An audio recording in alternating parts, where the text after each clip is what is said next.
নমস্কার শ্রোতা বন্ধুরা, স্বাগত জানাই আপনাদের গল্পের আসরে। বাংলা সাহিত্যের গল্পের হীরকখনি থেকে তুলে আনা কিছু মণিমাণিক্যের সম্ভার নিয়ে তৈরি আমাদের গল্পের আসর। আমাদের আজকের গল্পটি মাননীয়া লেখিকা মৌ রুইদাসের কলমে একটি রোমহর্ষক ক্রাইম থ্রিলার গল্প, ইন্সপেক্টর অভিরূপ সরকার সিরিজের নতুন গল্প, যার নাম ড্রাগ পাচার রহস্য।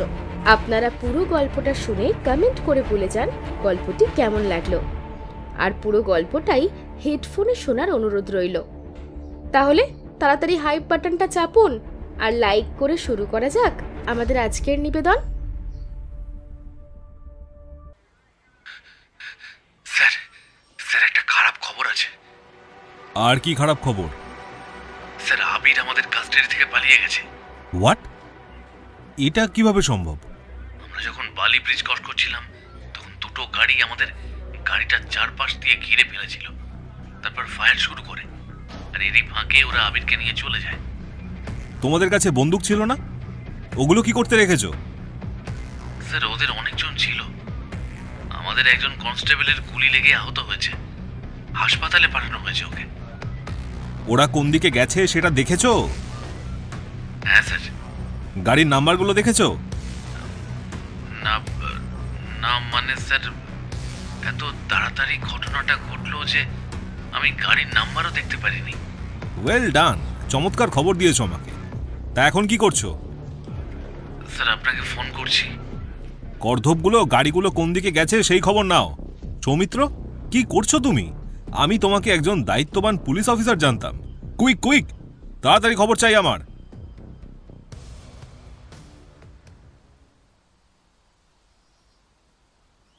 হ্যাঁ বলুন কাকু, কি লাগবে আজকে? গরম গরম চপ, বেগুনি ভাজা হয়েছে, আজকে টাটকা রসগোল্লা, কালোজাম পান্তুয়া হয়েছে, নিয়ে যাবেন। ও অবিদা, এই দই পাতা হয়ে গেছে, আমি কি করব? বসে খেতে শুরু করে দে। ও অবিদা, বলো না কে করব? তোকে প্রতিদিন বলে দিতে হবে না? ওগুলো ফ্রিজে তুলে রাখ।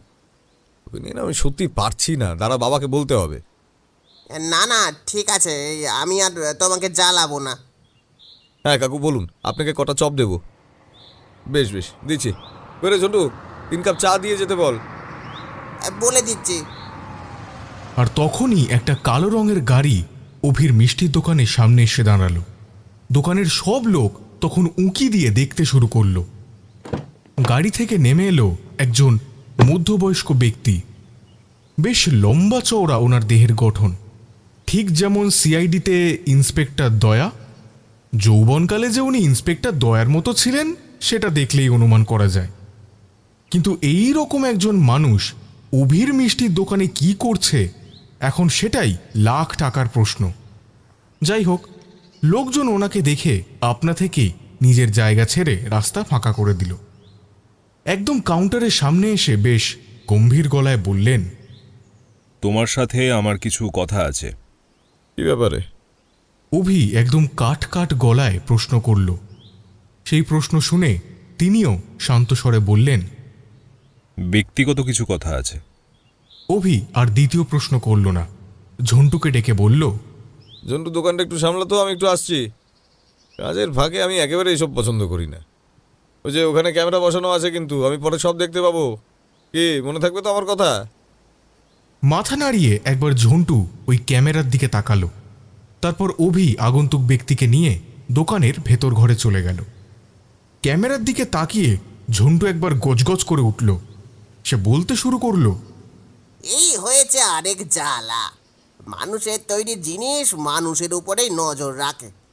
কে যে এই আপদকে সৃষ্টি করেছে কে জানে। ও ঝন্টুদা, হ্যাঁ তুমি আবার নিজে নিজেই বকবক করছো। ক্যামেরায় কিন্তু সব উঠছে। এই এই তোকে বেশি মাতব্বরি করতে হবে না, নিজের কাজ কর। আর এই যে আপনাদেরকে কি লাগবে বলুন তো? বললাম তো, দুটো চপ আর দুটো সিঙ্গাড়া। ঠিক আছে দিচ্ছি। বলুন কি বলবেন। বসতে বলবে না? বসুন। সামনের একটা চেয়ার টেনে শেখরবাবু বসলেন। তিনি একজন ডেপুটি কমিশনার, রিটায়ারমেন্টের আর 6 মাস বাকি। বলুন কি বলতে এসেছেন। কিছু অফার করবে না? কিছু না হোক তোমার দোকানের 1 কাপ চাই খাওয়াতে পারো। কোনো কথা না বলে হনহন করে দোকানে গিয়ে অভি যা বলল তা শেখরবাবু ভেতরের ঘরে বসেই শুনতে পেলেন। অভি বলছে, জন্টু একটা চা আর দুটো বিস্কুট দে তাড়াতাড়ি। 2 মিনিটের মাথায় একটা প্লেটে চা আর 2টো বিস্কুট নিয়ে এসে সামনে হাজির হলো অভি। তারপর কড়া গলায় বলল, নিন আপনার চা। শেখরবাবু অবাক চোখে তাকালো অভির দিকে। চায়ের কাপটা নিজের হাতে ধরে একবার চুমুক দিল, আর তারপরে একটা তৃপ্তির নিঃশ্বাস ছেড়ে বলল, আহ, চাটা কিন্তু খাসা হয়েছে। তা ভালোই তো দোকানপাট চালাচ্ছ, তবে এভাবে যে নিজেকে মানিয়ে নেবে এতটা আশা করিনি। তো আপনি কি ভেবেছিলেন আমি ফ্রাস্ট্রেশনে পাগল হয়ে যাব? রাগটা দেখছি এখনো কমেনি। এত রাগ নিয়ে দোকান সামলাও কিভাবে? সেটা আমার ব্যাপার, আপনাকে দেখতে হবে না। আপনি এখানে কেন এসেছেন সেটা বলুন। নিশ্চয়ই আমার দোকানে চা খেতে আসেননি। ঠিক বলেছ তুমি, চা খেতে আসিনি, কাজেই এসেছি। হ্যাঁ, সে আমি আপনাকে দেখেই বুঝেছি। আপনার মতন সুবিধাবাদী লোক দুটো নেই। কোনো কাজেই যে এসেছেন সেটা বুঝতে পেরেছি, কিন্তু কি এমন কাজ বলো যার জন্য আপনাকে আমার কাছে আসতে হলো? আপনার তো অনেক ক্ষমতা, আপনি শুধু শুধু তো আমার কাছে আসবেন না। কি জন্য এসেছেন এবার সেটা বলবেন? আমার ওপরে অভিমানটা দেখছি এখনো 16 আনা আছে। হ্যাঁ, কাজেই এসেছি, আর কাজটা আমি জানি তুমি ছাড়া আর কেউ করতে পারবে না। পুলিশ ডিপার্টমেন্টে আমি এই কথাটা কাউকে বলতে পারবো না, তাই আমার তোমার কাছে আসা। বাবা, ডিপার্টমেন্টে বলতে পারছেন না? তো কি এমন কথা যা আমাকে বলতে এসেছেন? তোমাকেই বলতে এসেছি, কারণ আমি জানি এই কাজটা যদি কেউ করতে পারে সেটা শুধুমাত্র তুমি। তুমি ছাড়া আর কেউ এ কাজ করতে পারবে না। এ দেখুন, এত পাম দেওয়ার কিছুই নেই। কাজটা কি সেটা বলুন, আর তারপর আমি ভেবে দেখব আমি করব কি করব না। আমি জানি আমার উপর তোমার অভিমান, তোমার রাগ করাটা স্বাভাবিক, কিন্তু সেই সময় আমার কোনো উপায় ছিল না। আমার হাত পা বাঁধা ছিল, আমি চাইলেও তোমার কোনো সাহায্য করতে পারতাম না। যে আপনি করতে চাননি তাই পারিনি, বাদ দিন ওসব কথা। আমি আর ওসব কথা ভাবতেও চাই না। বলুন আপনার কি কাজ আছে? আমার ছেলেকে নির্দোষ প্রমাণ করতেই হবে। কি করতে হবে? নির্দোষ কেন? সে কি করেছে? তুমি সত্যিই জানো না? না। অভির স্পষ্ট জবাব। তাও শেখরবাবু বললেন, অভিরূপ, এটা আমি মানতে পারছি না যে তোমার সাথে আবিরের যোগাযোগ ছিল না। আর এটা আমি এমনি বলছি না, প্রমাণ আছে। একদম যেটা আন্দাজ করছো সেটাই। আমি আবিরের কল হিস্ট্রি চেক করেছি, সেখানে তোমার নাম্বার আমি পেয়েছি, আর সেই জন্যই আমি তোমার কাছে এসেছি। আমি জানতে চাই আবির তোমাকে কেন ফোন করেছিল, এমন কি কথা সে তোমাকে বলেছিল, বলো আমাকে। আপনি কি আমাকে অর্ডার করছেন? তাহলে আমি স্পষ্ট কথায় বলছি, আমি আপনাকে কোনো উত্তর দিতে বাধ্য নই। এখানে আপনি আমার স্যার নন, আর আমিও আপনার আন্ডারে কাজ করা কোনো জুনিয়র অফিসার নই, তাই আমি কোনো কথা বলবো না। দেখো অভিরূপ, আমি আজ অসহায়। তুমি কি জানো আবিরের সাথে কি কি হয়েছে? অভি চুপ। সে যে প্রতিজ্ঞা করেছিল আর কোনো দিন পুলিশের লোকের সাথে কোনো রকম যোগাযোগ রাখবে না। 5টা মাস কেটে গেছে। কতটা কষ্ট বুকে চাপা রেখে নিজের রেজিগনেশন লেটারটা দিয়ে এসেছিল। অভি, পুরো নাম অভিরূপ সরকার। ছোটবেলা থেকেই একটাই স্বপ্ন, একদিন পুলিশ অফিসার হবে, হয়েও ছিল। তারপর কিছু ক্ষমতাবান মানুষের ষড়যন্ত্রের শিকার হয়ে অভিকে তার নিজের স্বপ্নের কাজটা ছাড়তে হয়েছিল। সেদিন অভির আইডেল শেখর রায়চৌধুরীও তার পাশে ছিলেন না। হ্যাঁ, সে অনেক কাহিনী, গল্প চলাকালীন আমরা সব জানতে পারব। তাহলে গল্পে ফেরা যাক।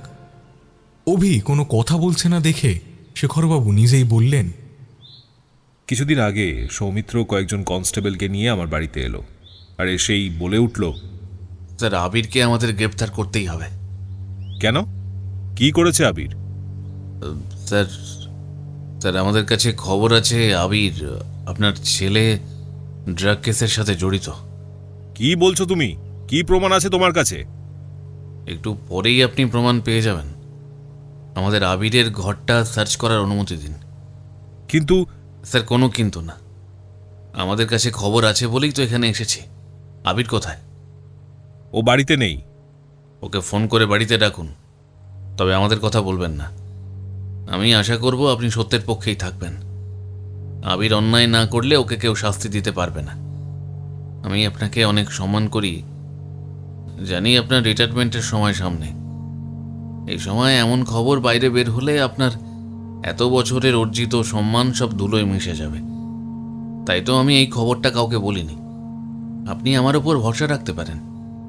আমি আবিরের থেকে সত্যিটা জেনেই ওকে ছেড়ে দেব। এই কথা আমি বাইরে বের হতে দেব না। আর তারপরে আমি আবিরকে ফোন করি। আবির বাড়িতে আসে, ওর ঘর সার্চ করা হয়। আবির তখন আমার সামনে বসেছিল। সৌমিত্র আর 3 জন কনস্টেবলকে নিয়ে ওর ঘর সার্চ করে। আর তারপর যা বেরিয়ে আসে তা দেখে আমি তো নিজের চোখকে বিশ্বাস করতে পারছিলাম না। কেন? ডেড বডি লুকিয়ে রেখেছিল আবির? কথাটা শুনেও শেখরবাবু রাগলেন না, বরং শান্ত গলায় বললেন, না, ডেড বডি নয়, ড্রাগের কিছু প্যাকেট পাওয়া গিয়েছিল ওর ঘরে। বাবা, এ তো দারুণ খবর। এটা একেবারে ব্রেকিং নিউজ। খবরটা আজও সামনে আসেনি। সৌমিত্র কথাটা চেপে গিয়েছে শুধুমাত্র আপনার জন্য। বুঝতেই পারছি আমি। বেশ বেশ, তারপর বলুন কি হলো? আবির তো রীতিমতো ডিনাই করছিল। এসব জিনিস তার নয়, কিভাবে তার ঘরে এসেছে সেটাও জানে না। মোদ্দা কথা, আবির কোনো উত্তর দিতে পারছিল না। আচ্ছা, তাই নাকি? তারপর? তারপর সৌমিত্র ওকে অনেকবার প্রশ্ন করে যে সত্যিটা বলতে, কারণ এগুলো তো আর উড়ে উড়ে আবিরের ঘরে আসতে পারে না। পয়েন্ট আছে। তারপর? তারপর আর কি, আবির বারে বারে মানা করতে থাকে যে এই ব্যাপারে সে কিছুই জানে না, কিন্তু সৌমিত্র বিশ্বাস করতে চায় না। সৌমিত্র বলে যে, দেখো আবির, আমি তোমাকে স্পষ্ট ভাষায় জিজ্ঞাসা করছি, ড্রাগস তুমি কোথায় পেলে? তুমি আমাদের সত্যিটা বলতে পারো, আমরা কাউকে বলবো না। এই কেসটা যে কতটা সেন্সিটিভ সেটা তোমার বাবা খুব ভালো করে জানেন। শহরের বাচ্চা বাচ্চা ছেলে মেয়েরা ড্রাগের নেশায় জড়িয়ে পড়ছে, তারপর তাদেরকে দিয়ে নানা রকম অসামাজিক কাজ করানো হচ্ছে। তুমি যদি বলো যে এইসবের পেছনে কে বা কারা আছে, তাহলে আমরা তাদের অ্যারেস্ট করতে পারবো। তুমি নিশ্চয়ই বুঝতে পারছো আমি কি বলতে চাইছি। হ্যাঁ, আমি বুঝতে পারছি তোমার কথা সৌমিত্রদা, কিন্তু তুমিও আমার কথাটা বোঝার চেষ্টা করো। আমি সত্যি কথা বলছি, আমি এইসবের ব্যাপারে কিছু জানি না, বিলিভ মি। দেখো আবির, আমাদের কাছে খবর আছে তুমি ড্রাগের ডিল করো, আর এটাও জানি যে ডিলারের সাথে তোমার রীতিমতো যোগাযোগ আছে। তাই বলছি সত্যিটা বলো, তাহলে আমরা তোমাকে ছেড়ে দেব। আর না হলে ব্যাপারটা সবাই জানবে, তখন ভেবে দেখো তোমার বাবার সম্মান, রেপুটেশন সব কিন্তু শেষ। 6 মাস আছে আর ওনার রিটায়ারমেন্টের। তুমি নিশ্চয়ই চাও না তোমার বাবার অসম্মান হোক, তাই এই সত্যের রহস্যটা তোমাকে বলতেই হয়। দেখো সৌমিত্রদা, আমি সত্যি বলছি, আমি এই ব্যাপারে সত্যিই কিছু জানি না। দেখুন স্যার, আমার আর এখানে কিছু করার নেই। আবিরকে আমাদের নিয়ে যেতেই হবে। পুলিশ কাস্টাডিতেও সত্যিটা বলতে পারে। আর এই সত্যিটা আমাদের জানা কতটা জরুরি সেটা আপনি খুব ভালো করেই জানেন। শহরে ড্রাগের ডিল হচ্ছে, কিন্তু এরা কারা, কেন করছে এইসব, এগুলো আমাদের জানতেই হবে। ড্রাগের নেশা ধরিয়ে ছেলে মেয়েদের কত ধরনের কাজ করানো হচ্ছে, এগুলো আমার থেকে আপনি খুব ভালো করে জানেন। এগুলো আপনাকে আর বলে দিতে হবে না স্যার। তাই প্লিজ আপনি আমাদের কাজে আর বাধা দেবেন না। আমাদের তো এই সমাজটাকে রক্ষা করতে হবে। আমরা ন্যায়ের রক্ষক, আমরা এইভাবে অন্যায়কে মেনে নিতে পারি না। আপনি তাও একবার জিজ্ঞাসা করুন আবিরকে। তারপর আমি আবিরকে নিজে অনেক প্রশ্ন করি, কিন্তু সে কিচ্ছু বলতে পারে না। আর তখন আমি আমার বাড়িতে যারা কাজ করে তাদের সবাইকে ডাকলাম। তারাও কেউ কিছু জানে না। বাড়িতে কোনো অপরিচিত লোক আসেনি। আর আমি ভালো করে জানি আমার বাড়িতে যারা কাজ করে তারা খুবই বিশ্বস্ত। অনেক বছর ধরে কাজ করছে। আবিরকে নিজের হাতে তারা মানুষ করেছে। ওর মা ওকে জন্ম দিয়ে মারা যায়, আর তারপর থেকে ওরাই আবিরকে মানুষ করেছে। তাই আমার থেকেও ওরা আবিরকে খুব ভালো চেনে আর খুব বেশি ভালোবাসে। তারা যে মিথ্যে কথা বলছে না এটাও আমি জানি, কিন্তু যে ছেলে পুলিশ হওয়ার স্বপ্ন দেখছে, ট্রেনিং নিচ্ছে, সেই ছেলে এমন একটা কাজ কিভাবে করতে পারে আমি সেটাও বিশ্বাস করতে পারছি না। আমার মনে হয় এখানে কোনো বড় ষড়যন্ত্র আছে, কিন্তু সেই ষড়যন্ত্রটা কে বা কারা করছে সেটা আমি জানি না। আপনি কি বলতে চাইছেন? আপনার শত্রু করছে এইসব? কিন্তু আপনার শত্রু হলো কিভাবে? আপনার তো শত্রু হওয়ার কথা নয়। দেখুন, এটা হয়তো আপনার কোনো প্রিয় বন্ধুর কাজ, যার কথা হয়তো আপনি মানেননি বা শোনেননি। মনে পড়ছে কি ইদানিং এমন কিছু কাজ করেছেন আপনি? দেখো, আমি মানছি তুমি আমার উপর রেগে আছো, কিন্তু প্লিজ আবিরকে তোমায় সাহায্য করতেই হবে। আবির আসলেই অপরাধী কিনা সেটা তোমাকে খুঁজে বার করতেই হবে। কেন, আমার কি দায় পড়েছে নাকি? আমি জানি এই বিপদ থেকে তুমি ছাড়া আবিরকে আর কেউ সাহায্য করতে পারবে না, কারণ তুমিই একমাত্র মানুষ যে আজও পর্যন্ত কোনো অন্যায়ের সাথে আপোষ করনি। হ্যাঁ, আর সেই জন্যই তো আমি চাকরিটা ছেড়ে দিয়েছিলাম। আমি অন্যায়টা মেনে নিতে পারিনি, তাই আজ থেকে 5 মাস আগে আমি সেই পাট শুকিয়ে দিয়েছিলাম। এখন আর আমি নতুন করে সে পাকে যেতে পারবো না। আমাকে ক্ষমা করবেন। আর কিছু বলবেন? হ্যাঁ, বলবো। সৌমিত্র আবিরকে অ্যারেস্ট করে নিয়ে যাওয়ার কিছুক্ষণ পর ফোন করে বলে, স্যার, একটা খারাপ খবর আছে। আর কি খারাপ খবর? স্যার, আবির আমাদের কাস্টাডি থেকে পালিয়ে গেছে। হোয়াট? এটা কিভাবে সম্ভব? আমরা যখন বালি ব্রিজ ক্রস করছিলাম তখন আমাদের গাড়িটা চারপাশ দিয়ে ঘিরে ফেলেছিল। তারপর ফায়ার শুরু করে, আর এরই ফাঁকে ওরা আবিরকে নিয়ে চলে যায়। তোমাদের কাছে বন্দুক ছিল না? ওগুলো কি করতে রেখেছো? স্যার, ওদের অনেকজন ছিল। আমাদের একজন কনস্টেবল গুলি লেগে আহত হয়েছে, ওকে হাসপাতালে পাঠানো হয়েছে। ওরা কোন দিকে গেছে সেটা দেখেছো? হ্যাঁ স্যার। গাড়ির নাম্বারগুলো দেখেছো? স্যার, এত তাড়াতাড়ি ঘটনাটা ঘটলো যে আমি গাড়ির নাম্বারও দেখতে পারিনি। ওয়েল ডান, চমৎকার খবর আমাকে দিয়েছো। তা এখন কি করছো? স্যার, আপনাকে ফোন করছি। গর্ধব, গাড়িগুলো কোন দিকে গেছে সেই খবর নাও। সৌমিত্র, কি করছো তুমি? আমি তোমাকে একজন দায়িত্ববান পুলিশ অফিসার জানতাম। কুইক কুইক, আমার তাড়াতাড়ি খবর চাই। সে কি, এ তো কাহিনীতে ডবল টুইস্ট চলে এসেছে। হ্যাঁ, ইয়ার কি না অভি, সিরিয়াস। আবিরকে ওখান থেকে কেউ বা কারাও যেন তুলে নিয়ে যায়। একজন কনস্টেবলের গায়ে গুলি পর্যন্ত লেগেছিল। সে এখনো পর্যন্ত হাসপাতালে ভর্তি আছে। তার অবস্থা এখন ঠিক আছে, কিন্তু তারা গুলি করেছিল। বাবা, তারপর? তারপর থেকে আবিরের আর কোনো খবর নেই। কারা আবিরকে নিয়ে গেছে সেটা কেউ জানে না। আজ এখনো পর্যন্ত আমি জানি না আবির কোথায়। আচ্ছা, এখানে আমার কি কাজ? আমি পুলিশ না, আপনি পুলিশ। আমার হাতে কোনো ক্ষমতা নেই। আপনি তো নিজেই সব কিছু করতে পারবেন। এখনো তো ডিউটিতে আছেন, ক্ষমতাও কিছু কম নেই, অনেকটা আছে। যাকে তাকে যে কোনো সময় অপরাধী বানিয়ে দিতে পারবেন। আবার অপরাধীকে আইনের হাত থেকে কিভাবে রক্ষা করতে হয় সেটাও আবার খুব ভালো করেই জানেন। তাহলে আমার কাছে এসেছেন কেন? আবির কোথায় আছে আপনার পক্ষে সেটা জানা খুব একটা যে চাপের, এটা আমি মানতে পারবো না। মানতে হবে, কারণ আবির আর নেই। নেই মানে? নেই মানেটা কি? মানে, দুদিন আগে নদীর পাড় থেকে একটা বস্তা উদ্ধার হয়, যার ভেতরে একটা লাশ ছিল। প্রাথমিকভাবে দেখে পুলিশ অনুমান করেছে ওটা আবিরের ডেড বডি। সে খবর আমার কাছে আসে। আমি প্রথমে মানতে চাইনি, তারপর ডিএনএ টেস্ট হয়। রেজাল্ট কি আসে? রেজাল্ট মিলে যায়। রিপোর্ট বলছে ওটা আবিরের ডেড বডি। আর আপনি কি বলছেন? আমি বলছি ওটা আবিরের ডেড বডি না। কেন? রিপোর্ট যেখানে মিলে গেছে সেখানে আপনার নাম আনার কারণ কি? আমি একজন বাবা। জন্মটা ওর মা দিয়েছে। মায়ের সাথে ওর নারীর সম্পর্ক ছিল, কিন্তু আমি ওকে মানুষ করেছি। আমি জানি ওকে। আমার মন বলছে ওটা আবিরের বডি নয়, কিন্তু তারপরও আমি বুঝতে পারছি না ডিএনএ রিপোর্ট কিভাবে মিলে যেতে পারে। এখানেও গন্ডগোল সব সালাপ। সরি, কিছু মনে করবেন না। আমি আমার পার্সোনালিটি যতটা লুকিয়ে রাখার চেষ্টা করি, চোখের সামনে কিছু গন্ডগোল দেখলেই না আমি নিজেকে কন্ট্রোল করতে পারি না। অভিরূপ, এই ঘটনার একদিন আগে আবির তোমাকে ফোন করেছিল। আবির কি তোমাকে কিছু বলেছিল? অভিরূপ চুপ। তাই দেখে শেখরবাবু বললেন, অভি, আমার সাথে তোমার যে অভিমান আছে, যা রাগ আছে, যত অভিযোগ আছে, সেটা আমার উপরে আছে। আবিরের সাথে তো নেই।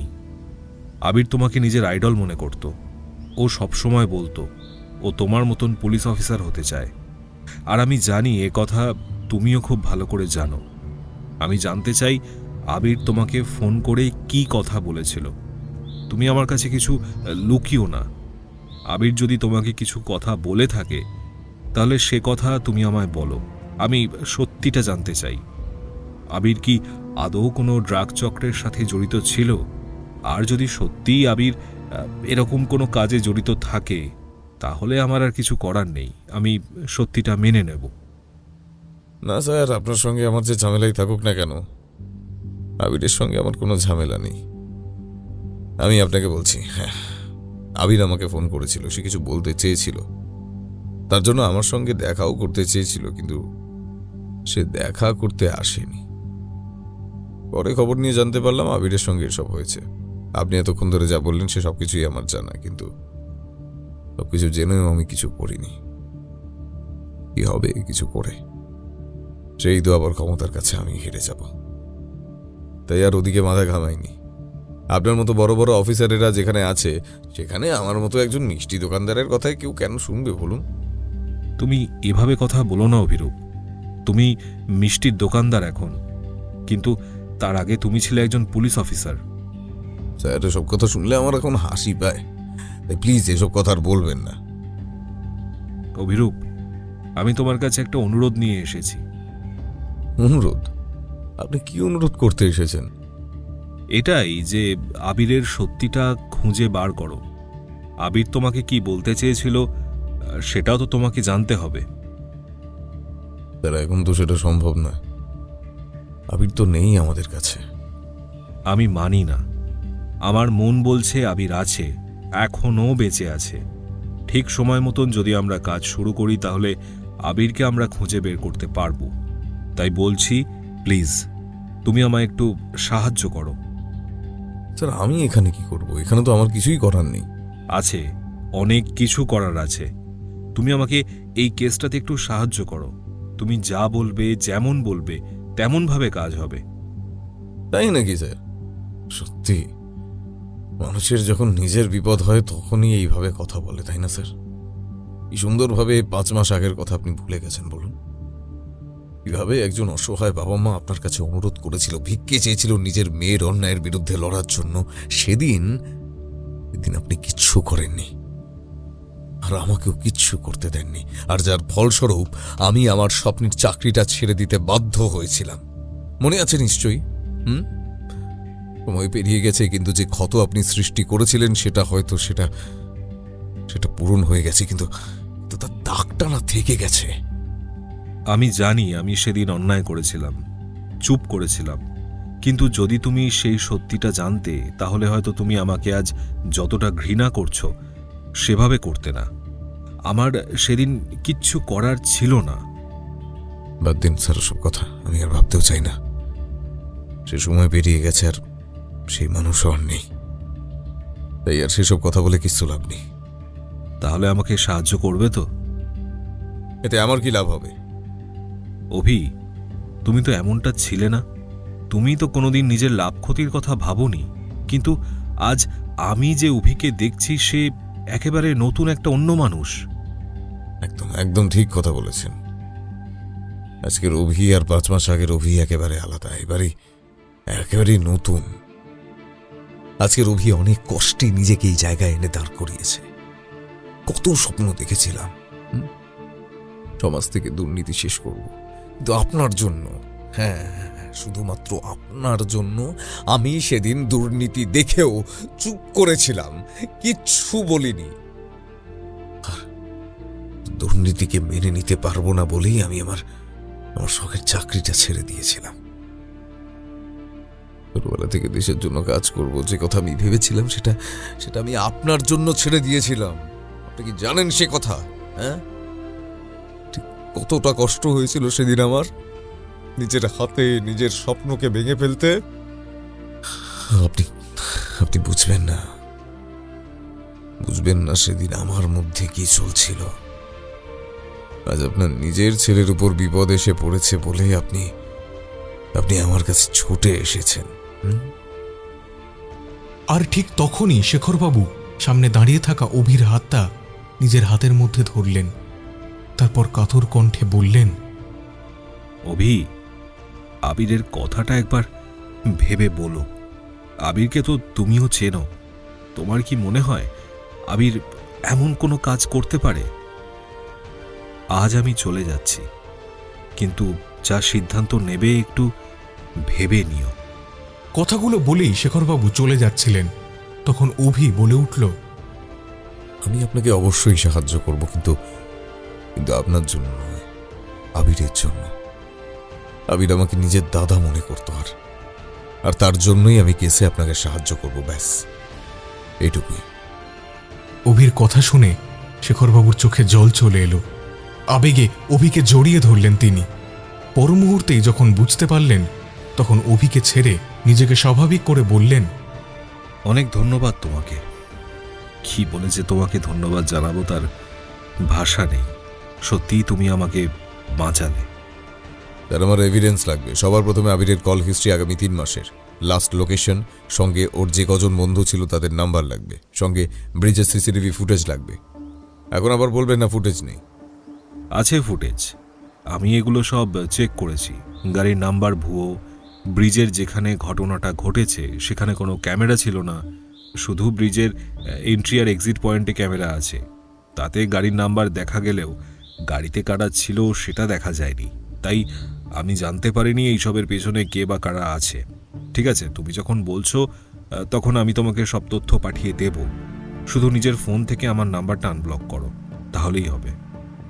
কথাগুলো বলেই শেখর রায়চৌধুরী অর্থাৎ ডেপুটি কমিশনার চলে গেলেন। অন্যদিকে অভি অর্থাৎ অভিরূপ সরকার দরজার দিকে বেশ কিছুক্ষণ তাকিয়ে রইল। ছোটবেলা থেকেই তার ইচ্ছে ছিল একজন পুলিশ অফিসার হয়ে দেশের সেবা করবে। পুলিশ সে হয়েছিল। শেখর স্যারকে অভি নিজের আইডল মনে করত। স্যারের সব কথা অভি খুব মন দিয়ে শুনত এবং মানত।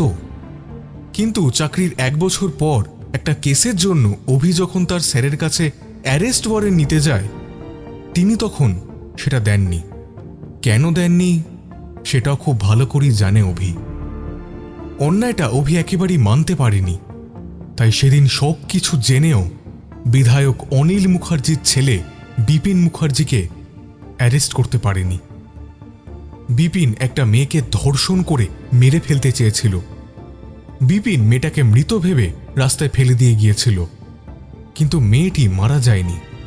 হাসপাতালে ভর্তি করা হয়েছিল মেয়েটিকে, কিন্তু সেই অত্যাচারের পরিমাণ এতটাই ছিল যে সে আর বাঁচতে পারেনি। শেষ নিঃশ্বাস ত্যাগ করেছিল হাসপাতালের বেডে শুয়ে। তবে মৃত্যুর আগে অভির কাছে তার বিচার চেয়েছিল, কিন্তু অভি পারেনি। টাকার আর ক্ষমতার জোরের কাছে মেয়েটাকে ন্যায় বিচার দিতে পারেনি সে। বিপিন আজও খোলা সমাজে নির্দ্বিধায় ঘুরে বেড়ায়। এটা কিছুতেই অভি মানতে পারেনি, আর তার জন্যই স্বেচ্ছায় সে তার সবথেকে প্রিয় চাকরিটা ছেড়ে দিয়েছিল। তারপর বাবার মিষ্টির দোকানে নিজেকে উজাড় করে দিয়েছে। একজন পুলিশ অফিসার থেকে একেবারে সোজা একটা মিষ্টির দোকানে বসে সাধারণ মানুষকে চা বেগুনি চপ দিতেও কোনো লজ্জা বোধ করেনি। সবটাই হাসি মুখে মেনে নিয়েছে। সমস্ত যোগাযোগ বন্ধ করেছে। পুলিশ অফিসারদের নাম্বার ডিলিট করেছে, সবার নাম্বার ব্লক করেছে, যাতে কারোর সাথে তার কোনো যোগাযোগ না থাকে। হয়তো অনেকেই যোগাযোগ করার চেষ্টা করেছে, কিন্তু অভি তাদের সাথে দেখাও করেনি আর যোগাযোগও করেনি। কিন্তু আবিরকে অভি চিনত অনেক আগে থেকেই। একদিন মাঠে অভির সাথে আবিরের দেখা হয়েছিল। তারপর থেকেই প্রায় ওদের দেখা হতো, গল্প হতো। কিন্তু অভি এটা জানতো না যে আবির শেখর রায়চৌধুরীর ছেলে। যেদিন জানতে পারল সেদিন অভি আর আবির দুজনেই খুব খুশি হয়েছিল। আবির অভিকে নিজের দাদার মতো ভালোবাসত, শ্রদ্ধাও করত। কি গো অবিদা, তুমি কি এত আকাশ পাতাল ভাবছো বলো তো? চলো দোকানে যাবে না? কতক্ষণ ধরে দেখছি তুমি বসে বসে কি যেন ভাবছো। চলো, দোকানে অনেক ভিড়, আমরা দুজনে সামলাতে পারছি না। ঝন্টুর কথায় অভি বাস্তবে ফিরে এলো। তারপর নিজেকে স্বাভাবিক করে বলল, হ্যাঁ হ্যাঁ, সে তো বটেই, সে তো বটেই, সব কামচোর এক একটা। চল আমি যাচ্ছি, আর তারপর সিসিটিভিটা চেক করব, দেখছি তোরা কেমন কত কাজ করছিলিস। ওই তো, তোমাকে কিছু বললেই তুমি ওই আমাদেরকে ক্যামেরার ভয় দেখাও, তাই না? নিজে যখন এতক্ষণ বসেছিলে, ওই বাবু তো কতক্ষণ চলে গেছেন, তুমি তাও এখানে বসে আছো, কি এত ভাবছো বলো দেখি? তোকে জানতে হবে না, চল দোকানে চল, অনেক কাজ পড়ে আছে। হ্যাঁ হ্যাঁ, চলো চলো। শোনো না, এই তোমাকে একটা কথা বলার ছিল। কি কথা? তুমি যখন ওই বাবুর সাথে এই ঘরে কথা বলছিলে, তখন একটা ছেলেকে দেখেছি। ছেলে? কোন ছেলে? তিনি না, তবে বেশ কয়েকবার আমাদের দোকানে চক্কর কাটছিল। কোন ছেলে? আগে কখনো দেখিসনি? না। আচ্ছা, তারপর? তারপর আমি ডাকলাম, কিন্তু সে কোনো কথা না বলে দৌড়ে চলে গেল। কেন? সেটা আমি কি করে জানবো? ছেলেটাকে এখন দেখলি? না, কিছুক্ষণ আগে, তারপর তো চলে গেল। আমার না মোটেও তাকে ভালো লাগলো না। কেন, আবার খারাপ লাগার কি হলো? না গো, ছেলেটাকে আমার ঠিক ছেলে লাগেনি। মানে? মানে ছেলেটাকে দেখতে ছেলেদের মতো হলেও ওর চাল চলন মেয়েদের মতো। কি যাতা বলছিস, তোর কি মাথা খারাপ হয়ে গেল? না গো, আমি আমি সত্যি কথাই বলছি। ছেলেটা যখন দৌড়াচ্ছিল, তখন একদম মেয়েদের মতো দৌড়াচ্ছিল। তাই তো তোমাকে বলছি, আমার কি যেন মনে হচ্ছে জানো। কি মনে হচ্ছে শুনি? ও ওই সেই ওই হিজড়েদের মতো, বুঝলে? কিসব কথাবার্তা? যা তো, তুই কাজ করবি, যা। ওই তো, তুমি আমার কথা বিশ্বাস করছো না। আর একবার দেখি, তখন আমি তোমাকে দেখিয়ে দেব। হ্যাঁ ঠিক আছে, চল দোকানে চল, যত সব ভুলভাল দেখবে। শেখর স্যার চলে যাওয়ার পর অভি দোকানে এসে বসল। বেশ অন্যমনস্ক অভি। বার কয়েকবার ঝন্টু অভিকে ডেকেছে, কিন্তু তার কোনো উত্তর পায়নি। তাই একটু জোর গলায় ঝন্টু অভিকে ডাকতেই অভি বেশ বিরক্ত হয়ে বলে উঠল, কি হয়েছেটা কি? এতবার করে ডাকার কি আছে? আমি কি কানে কালা নাকি? আমি তো শুনতে পাচ্ছি। এই অবিদা, তোমার কি হয়েছে গো? ওই বাবুটা চলে যাবার পর থেকেই দেখছি তুমি বেশ অন্যমনস্ক। কিছু কি ভাবছো? কিছু হয়েছে? সব ঠিক আছে তো? পর মুহূর্তে অভি নিজেকে স্বাভাবিক করে গলার স্বর নরম করে বলে উঠল, হ্যাঁ, সব ঠিকই আছে, কিন্তু চিন্তা করার কিছু নেই। আচ্ছা শোন, আমার আজকে আর ভালো লাগছে না, তোরা দুজনে একটু দোকানটা দেখি না, আমি বাড়ি যাচ্ছি, আর বাবাকে পাঠিয়ে দিচ্ছি। শরীর খারাপ করছে নাকি? এই তাহলে কি ডাক্তারবাবুকে ডাকবো? ডাক্তারবাবুকে বললেই চলে আসবেন। আরে দেখলাম এখন ওনার চেম্বারে কোনো রোগী নেই। আমি কি যাবো একবার নাকি? না না, তার কোনো দরকার নেই, কাল রাতে ভালো করে ঘুম হয়নি, ভাবছি ঘরে গিয়ে একটু ঘুমোবো। তোরা দুজনে আজকের দিনটা একটু দোকানটা দেখে নে, কাল থেকে আমি সব কিছু সামলে নেব। আজ আমি আসছি। আচ্ছা বেশ, তাই করো তাহলে। এরপর অভি দোকান থেকে বেরিয়ে সোজা নিজের বাড়িতে যায়। এত তাড়াতাড়ি দোকান থেকে ফিরে আসতে দেখেই অভির বাবা নীলাঞ্জন সরকার বলে উঠলেন, কিরে অভি, ফিরে এলি? শরীর খারাপ নাকি? না, শরীর খারাপ না, একটু ঘুম পাচ্ছিল, কাল রাতে আমার ভালো করে ঘুম হয়নি। তুমি একটু দোকানে যাও না, আমি বিকেলের দিকে যাব। আচ্ছা ঠিক আছে, বলছিস যখন আমি যাচ্ছি। যা ঘুমাবি যা। কিছু কি লাগবে তোর? তোর মাকে বলবো কিছু দিতে? না না, মাকে কিছু বলার দরকার নেই, তুমি পারলে একটু আস্তে আস্তে করে দোকানের দিকে যাও। জানোই তো ঝন্টু আর বিল্টু দুজনেই খুব ফাঁকিবাজ, দোকানে না থাকলে একটুও কাজ করতে চায় না। আচ্ছা ঠিক আছে, আমি যাচ্ছি, তুই বিশ্রাম কর, যা ঘরে যা। অভি নিজের ঘরে চলে যায়। নীলাঞ্জন রান্নাঘরের দিকে গিয়ে বলতে শুরু করলেন, কই গো সোমা, শুনছো? আমি একটু দোকানে যাচ্ছি। অভি বাড়িতে আছে, ওর ঘুম পাচ্ছে, ওর কাল রাতে নাকি ঘুম হয়নি, তাই বাড়িতে ফিরে এসেছে। আমি দোকানে যাচ্ছি। সে কি, অভি বাড়িতে ফিরে এসেছে? হ্যাঁ, নিজের ঘরেই গেছে, ওকে আর ডিস্টার্ব করো না, আমি দোকানে যাচ্ছি। ঠিক আছে ঠিক আছে, যাও যাও। গেটটা একটু লাগিয়ে দাও। আচ্ছা দিচ্ছি। এরপর নীলাঞ্জনবাবু দোকানে চলে যান। অন্যদিকে সোমা রান্নাঘরে যায়, অভিকে আর বিরক্ত করতে যায় না। ওদিকে অভি নিজের ঘরে এসে সবার প্রথমে চোখে মুখে জল দিয়ে নিজেকে শান্ত করল। তারপর আয়নার সামনে দাঁড়িয়ে রইল। বেশ অনেকক্ষণ ধরে নিজেকে আয়নার মধ্যে দেখল, আর তার কল্পনাতেই ভেসে উঠল বিগত কিছু মাস আগের ছবি। পুলিশের ইউনিফর্ম পরে অভি দাঁড়িয়েছিল সেদিন। পরক্ষণেই অভি নিজেকে সামলে নিল।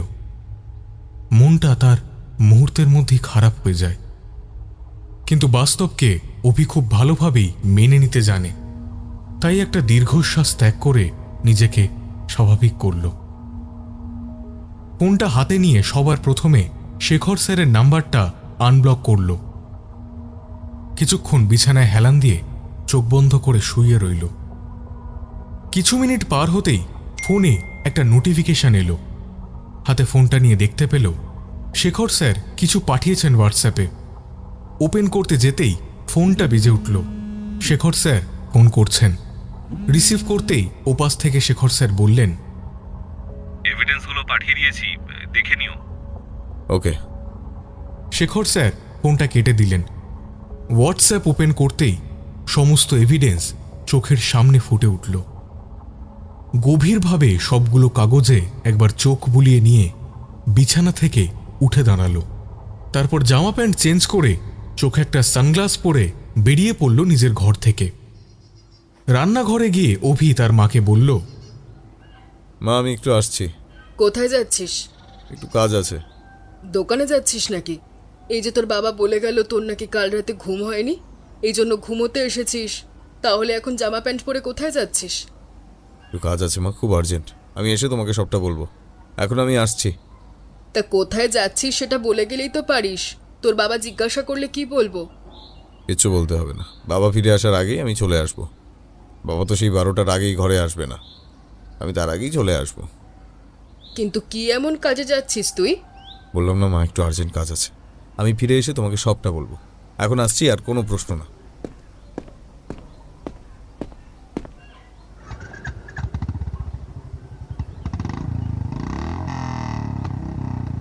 বাড়ি থেকে বেরিয়ে নিজের বাইকটা নিয়ে বেরিয়ে পড়ল অভি। বাইক খুব কমই চালায়, সামনেই দোকান, হাঁটা রাস্তা। বাইকটা তেমন অভি আর ব্যবহার করে না, কিন্তু মাঝে মধ্যে তাও কোনোদিন মন গেলে বাইক চালিয়ে গঙ্গার পাড়ে গিয়ে বসে। কিন্তু আজ হঠাৎ অভির মা অভিকে বাইক নিয়ে বেরিয়ে যেতে দেখে বেশ অবাক হন, কিন্তু প্রশ্ন করেন না। ছেলেকে যতদূর পর্যন্ত দেখা গেল ততক্ষণ তিনি দরজার কাছেই দাঁড়িয়ে রইলেন। মোড়ের রাস্তা পেরিয়ে অভির বাইকটা যখন অদৃশ্য হয়ে গেল তখন সোমাদেবী ঘরে ফিরে এলেন। বেশ চিন্তিত হলেন, সেই সাথে অবাকও হলেন উনি। কিন্তু পরক্ষণেই সমস্ত চিন্তা মাথা থেকে ঝেড়ে ফেলে রান্নার কাজে মনোযোগ দিলেন।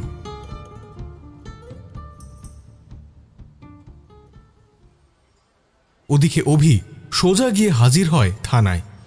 অনেক দিন পর থানায় এসে অনেকটা সময় নিয়ে থানার সাইনবোর্ডের ওপর লেখাগুলো অভি মনে মনে পড়ল। সেখানে লেখা আছে থানার নাম, লালবাজার থানা। মনটা খারাপ হয়ে গেল তার, কারণ 5 মাস আগে এই থানা থেকেই শেষবারের মতো অভি বেরিয়ে গিয়েছিল। তারপর আর ফিরে আসেনি। আজ আবার এসেছে একটা বিশেষ কারণে। থানার ভেতরে প্রবেশ করতে তার খুবই দ্বিধা হচ্ছিল, কিন্তু তাও চোখটা বন্ধ করে পুরনো স্মৃতিগুলো আবার মনে করে নিল।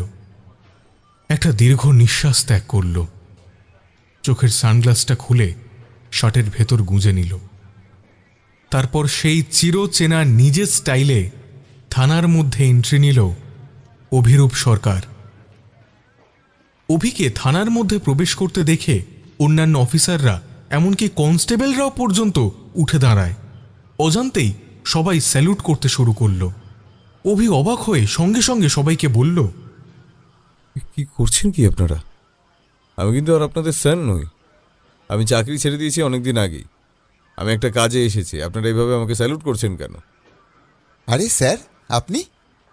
অনেকদিন পর আপনাকে দেখছি। আপনার সাথে কাজ করার সুযোগ পেয়েছিলাম মাত্র কটা দিন, আর তাতেই আপনি আমাদের সবার মনে একটা জায়গা করে নিয়েছেন। কতবার যে আপনার সাথে যোগাযোগ করার চেষ্টা করেছি তার হয়তো হিসাব নেই। তবে স্যার, আপনি আমাদের কাছে আজও আমাদের সিনিয়র অফিসার। আপনি আবার থানায় এসেছেন স্যার। আপনাকে দেখে তো আমরা নিজেদের চোখকেই বিশ্বাস করতে পারছি না। না না, এভাবে বলবেন না। আমি সত্যি একটা কাজের জন্য এসেছি।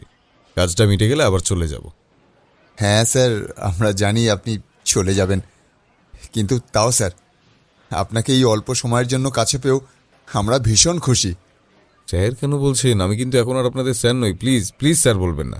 পারলে আপনি আমার নাম ধরে ডাকুন। মাফ করবেন স্যার, ওটা পারবো না। আপনাকে যে সম্মানের চোখে আমরা দেখেছি, সেখানে আপনার নাম ধরে ডাকা আমাদের পক্ষে সম্ভব নয়। প্লিজ স্যার, ওটা বলবেন না। অভি আর কিছু বলতে পারল না। তারপর কিছুক্ষণ চুপ করে থেকে জুনিয়র ইন্সপেক্টর বিকাশ বলে উঠলেন, স্যার, আপনি বলছিলেন যে একটা কাজের জন্য এসেছেন। কাজটা কি জানতে পারি স্যার? সৌমিত্র কোথায়? আর তখনই কনস্টেবল দুলাল ঘোষ বলে উঠলেন, সৌমিত্র স্যার একটু বেরিয়েছেন, অনেকক্ষণ হয়ে গেছে। উনি হয়তো কিছুক্ষণের মধ্যেই ফিরে আসবেন, আপনি একটু অপেক্ষা করুন। বেশ, ঠিক আছে। অভি একটা বেঞ্চে বসতে যাচ্ছিল। তখনই কনস্টেবল দুলালবাবু এগিয়ে এসে নিজের চেয়ারটা ছেড়ে দিয়ে বললেন, স্যার, আপনি আমার চেয়ারটায় বসুন। না দুলালবাবু, ওর আপনার চেয়ার। আপনার সম্মান, আপনার অধিকার। আমি ওখানে বসতে পারবো না। আর আমি আপনাদের স্যার নই, আমি একজন সাধারণ মানুষ। আর সাধারণ মানুষেরা থানায় এসে যেখানে বসে, আমিও আজ সেখানেই বসবো। আমার কোনো অসুবিধে নেই। প্লিজ কিছু মনে করবেন না। আর কেউ কোনো কথা বলল না। তখন জুনিয়র ইন্সপেক্টর বিকাশ এসে বললেন, সৌমিত্র স্যার তো এখনো এসে পৌঁছাননি। স্যার, বলছিলাম ততক্ষণ আপনার জন্য একটা কফি বলি। না না বিকাশ, তার কোনো দরকার নেই। আমি ঠিক আছি। আমি জানি স্যার আপনি ঠিক আছেন। আচ্ছা বেশ, আপনি যখন বারণ করছেন তখন কিছু বলছি না। তবে একটা অনুরোধ আছে স্যার, এবার আপনি আর আমাদের সঙ্গে যোগাযোগটা বন্ধ করবেন না স্যার। আমাদের নম্বরগুলো আপনি ব্লক করেছেন। আপনার সমস্যা আমরা বুঝতে পারি, কিন্তু প্লিজ স্যার এই যোগাযোগটা আর বন্ধ করবেন না। এটা আমাদের সকলের অনুরোধ। আশা করব আপনি আমাদের এই অনুরোধটুকু অন্তত রাখবেন। দেখো বিকাশ, আমি অনেক কষ্টে নিজেকে সামলেছি। তোমাদের সঙ্গে যোগাযোগ থাকলে আমার নিজেরই খুব কষ্ট হবে, তাই আমি চাই না সেই কষ্টটা আর আমার বাড়ুক। আমি জানি স্যার, আমার সবটুকুই জানা, কিন্তু তাও স্যার ফোন করলে অন্তত ফোনটা যেন তুলতে পারেন সেইটুকু অনুরোধ করছি। আচ্ছা বেশ, ঠিক আছে। অনেক ধন্যবাদ স্যার, অনেক ধন্যবাদ। এরই মধ্যে থানায় প্রবেশ করলেন ইন্সপেক্টর সৌমিত্র। থানায় ঢুকেই সমস্ত অফিসারদের একটা জায়গায় গোল টেবিল হয়ে দাঁড়িয়ে থাকতে দেখে সৌমিত্র বেশ অবাক হয়। নিজের কেবিনের দিকে যেতে যেতে বলল, কি ব্যাপার? ওখানে কি হয়েছে? এত গোল টেবিল করে সবাই দাঁড়িয়ে আছেন কেন? আর তখনই সবাই একটু সরে দাঁড়ায়। আর তাতে বসে থাকা মানুষটাকে সৌমিত্র এবার দেখতে পায়। একটা বেঞ্চে অভিরূপকে বসে থাকতে দেখে ভারী অবাক হয়। তার পাগুলো থমকে যায়। অভিও উঠে দাঁড়ায়। ধীর পায়ে দুজনেই দুজনের দিকে এগিয়ে আসে। তারপর দুজনেই চুপ। সৌমিত্র আর অভি দুজনেই ছোটবেলার বন্ধু, সেই সাথে তারা একই সময়ের অফিসার। দুজনের ট্রেনিং পিরিয়ডও একসাথেই হয়েছিল, চাকরিও হয়েছিল দুজনের একসাথে, তবে কলকাতার ভিন্ন থানায়। অভিকে দেখে সৌমিত্র নিজের চোখে বিশ্বাস করতে পারছে না। অস্ফুট স্বরে বলে উঠল, অভি, অভি তুই এখানে? হ্যাঁ, তোর সঙ্গে আমার কিছু কথা আছে, সেই জন্যই আমি এখানে এসেছি। তোর হাতে সময় আছে? একটু কথা বলা যাবে? তুই যে থানায় এসেছিস সেটাই তো অনেক বড় ব্যাপার। নিশ্চয়ই কোনো বড় কিছু হয়েছে। কি হয়েছে? বলবো, তবে একটু আলাদাভাবে। তোর সময় আছে? হ্যাঁ আছে, চল না আমার কেবিনে, ওখানে বসেই কথা হবে। না, কেবিনে নয়, আমি এখানে কথা বলতে চাই না। তাহলে কোথায় কথা বলবি? তোর হাতে সময় থাকলে আমার সঙ্গে চল। বেশিক্ষণ তোর সময় নেব না, আধা ঘন্টার মধ্যে হয়ে যাবে। আচ্ছা চল তবে।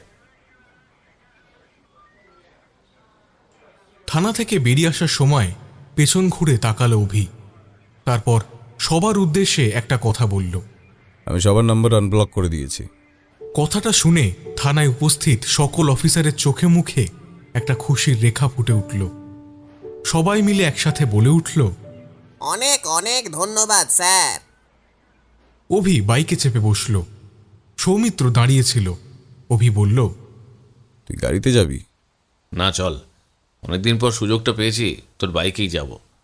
তবে একটা শর্ত আছে, আমাকে আবার এখানে এসে নামিয়ে দিয়ে যেতে হবে। ঠিক আছে। দুই বন্ধু চেপে বসল অভির বাইকে। গন্তব্য এখন গঙ্গার পার, যে জায়গায় দুই বন্ধু 2 বছর আগে অনেকবার এসেছে। পুরনো সেই গন্তব্যের উদ্দেশ্যে বেরিয়ে পড়ল দুজনে।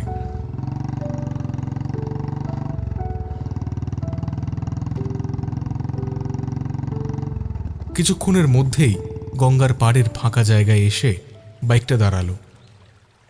সৌমিত্র বাইক থেকে নেমে গাছের ছায়ায় গেল। অভিও তাই করল। দুজনে বেশ কিছুক্ষণ চুপচাপ দাঁড়িয়ে রইল। তারপর অভি নিজেই বলতে শুরু করল। শেখর স্যার এসেছিলেন আমার কাছে। আমি জানি।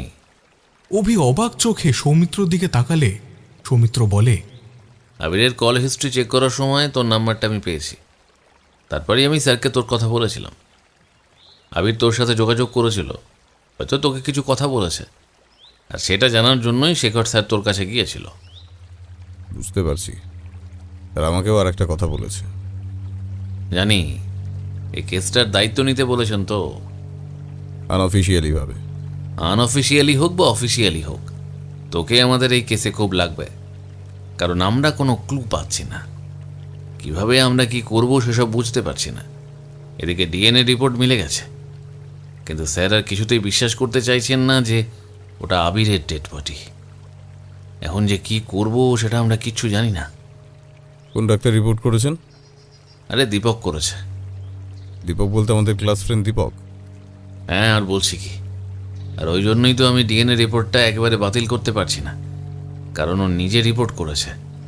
আর তুই তো জানিস দীপক কেমন, ও কোনো গাফিলতি ওর কাছে করে না। হ্যাঁ, সেটা তো জানি, কিন্তু তাও কেউ কোনো কোথাও ভুল করেনি তো? না, তার কথায় সে কোনো ভুল করে না, আর রিপোর্ট 100% পিওর। আচ্ছা, বেশ, ঠিক আছে। একবার দীপকের সঙ্গে কথা বলা যেতে পারে। এই ব্যাপারে কথা বলে আমি কতবার ঝাড় খেয়েছি, তারপরও তুই যদি কথা বলতে চাস তাহলে বলতে পারিস। যার খেলে খেতে হবে, তা আমাকে একবার কথা বলতেই হবে। আচ্ছা, আর কিছু পাসনি? ওর বন্ধুদের সঙ্গে কথা বলেছিলি?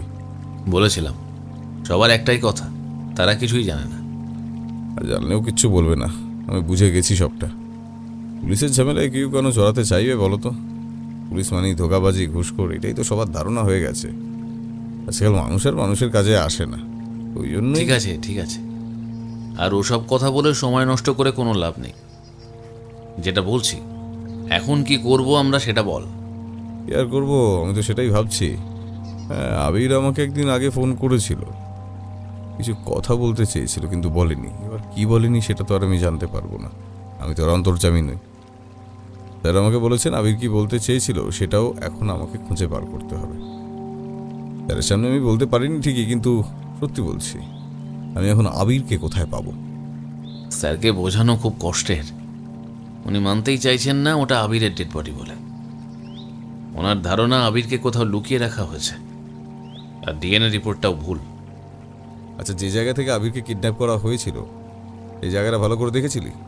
সিসিটিভি ক্যামেরাতে কিছু ধরা পড়েনি? পড়েছে, গাড়ির নাম্বার পেয়েছি, তবে সব ভুয়ো। এ থেকেই বোঝা যায় সব আগে থেকে প্ল্যান করে এসেছিল। আচ্ছা, তোদের কি খবর দিল আবিরের ঘরে ড্রাগ আছে বলে? আরে সেটাও তো একটা রহস্যজনক ঘটনা। এরকম ঘটনার দিন থানায় ফোন আসে আমার কাছে। রিসিভ করতে ওপাশ থেকে একজন মেয়ে বলতে শুরু করলো, আমার নাম জানার কোনো দরকার নেই, যে কথাটা বলতে ফোন করেছি সেটাই মন দিয়ে শুনুন। কে বলছেন আপনি?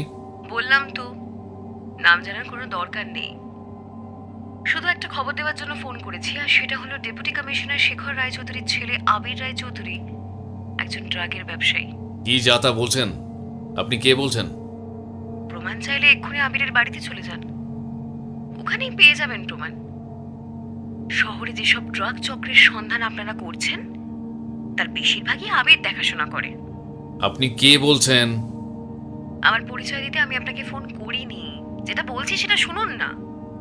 আমি আপনার কথা বিশ্বাস কিভাবে করব? বাড়িতে যান, তাহলেই প্রমাণ পাবেন আপনি। এমনি এমনি জিজ্ঞাসা করলে কি কেউ স্বীকার করবে?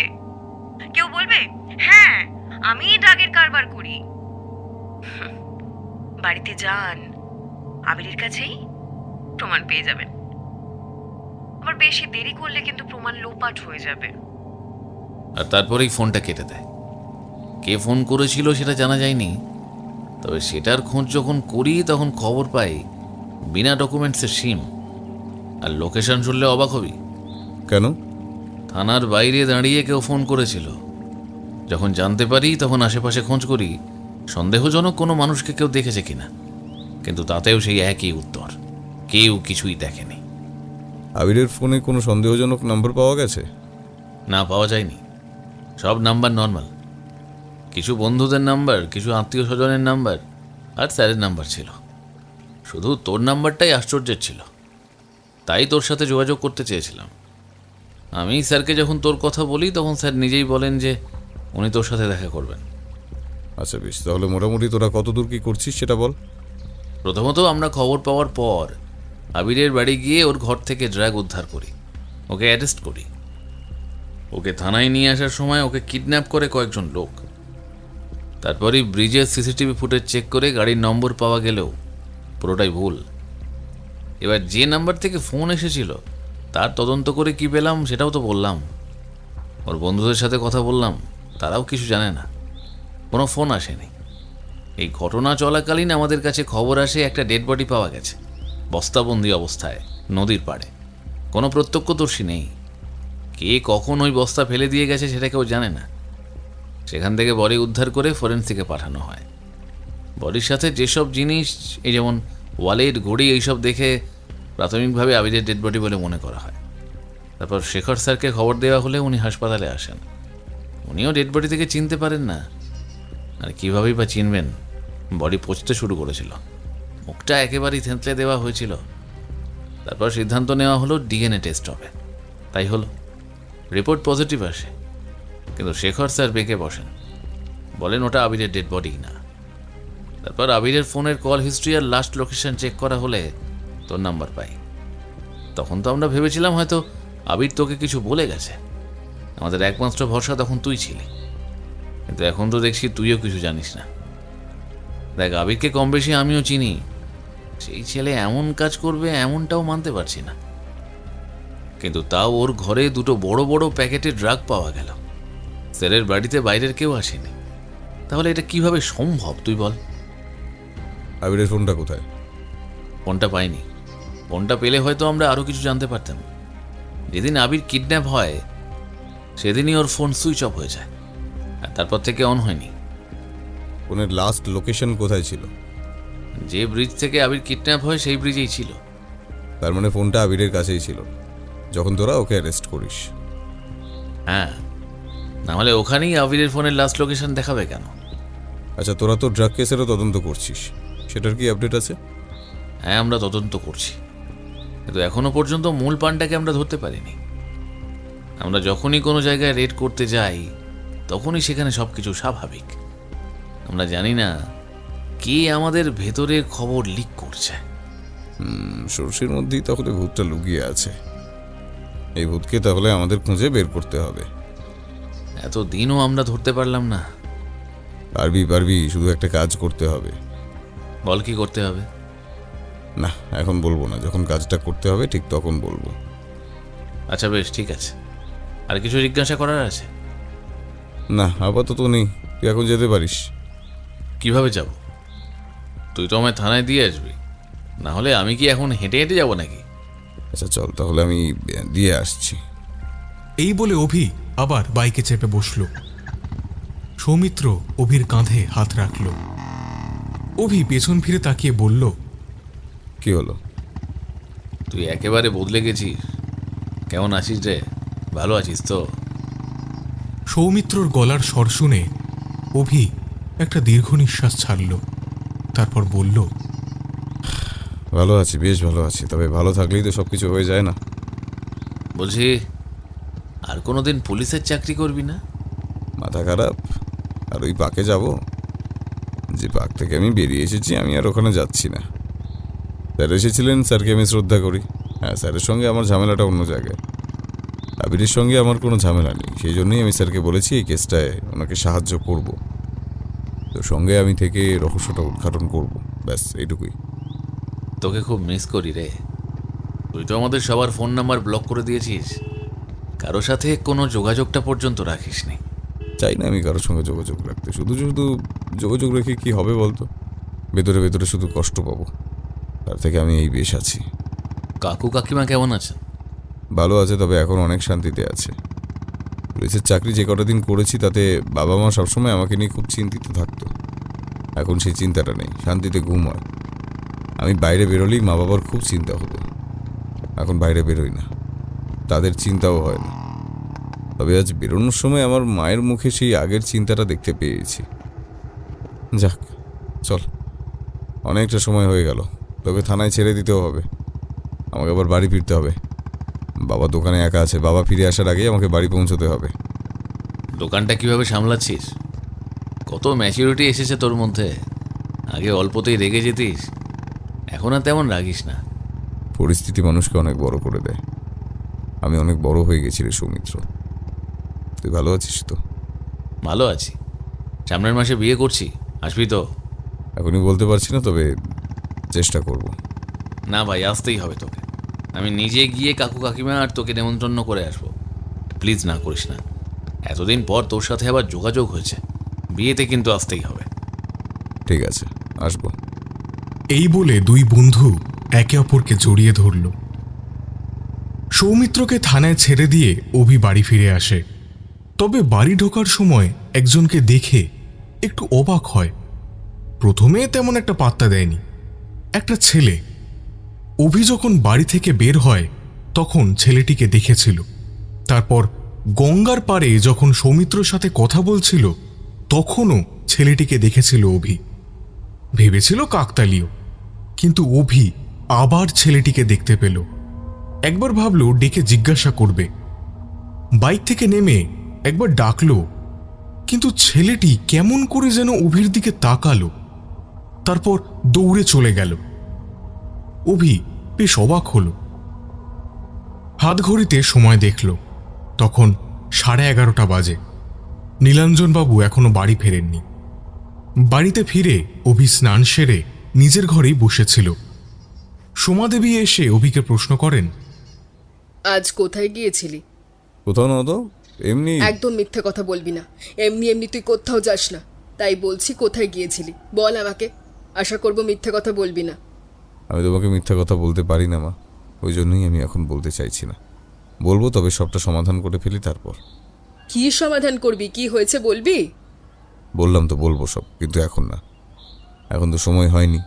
তোর জন্য কিন্তু আমার এবার চিন্তা হচ্ছে। তুই আবার কি করছিস বলতো? কিছু করেনি সোমা, তবে কিছু একটা করবে। কথাটা শুনতে পেয়ে দরজার দিকে মা ছেলে দুজনেই তাকায়। সেখানে নীলাঞ্জন বাবুকে দাঁড়িয়ে থাকতে দেখে সোমাদেবী অবাক হয়ে বলেন, কি বললে তুমি? কি করবে অভি? দোকানে গিয়েছিলাম, ঝন্টুর কাছে খবর পেলাম আজ সকালে দোকানে একজন ব্যক্তি এসেছিলেন গাড়িতে চেপে। যা বর্ণনা দিল তাতে আমি যা বুঝলাম তিনি আর কেউ না, ডেপুটি কমিশনার শেখর রায়চৌধুরী এসেছিলেন। সে কি, উনি হঠাৎ আবার এতদিন পর অভির কাছে কেন এসেছিলেন? সেটা তো ঝন্টু বলতে পারলো না কেন এসেছিলেন উনি। এমনি দেখা করতে। এমনি এমনি আসেনি, আর যদি এমনি এমনি আসতেন তাহলে গোপনে তোর সাথে একান্তে কথা বলতেন না। কি হয়েছে আমাদেরকে বলবি? তুই কি আবার পুলিশের চাকরি জয়েন করছিস? না বাবা, ওই পার্ট আমি অনেকদিন আগেই চুকিয়ে দিয়েছি, আমি আর ও পথে যাব না। তাহলে উনি কেন এসেছিলেন সে কথা তুই আমাদের বলতে পারছিস না কেন? তুই খুব ভালো করেই জানিস তোকে নিয়ে আমাদের সব সময় চিন্তা হয়।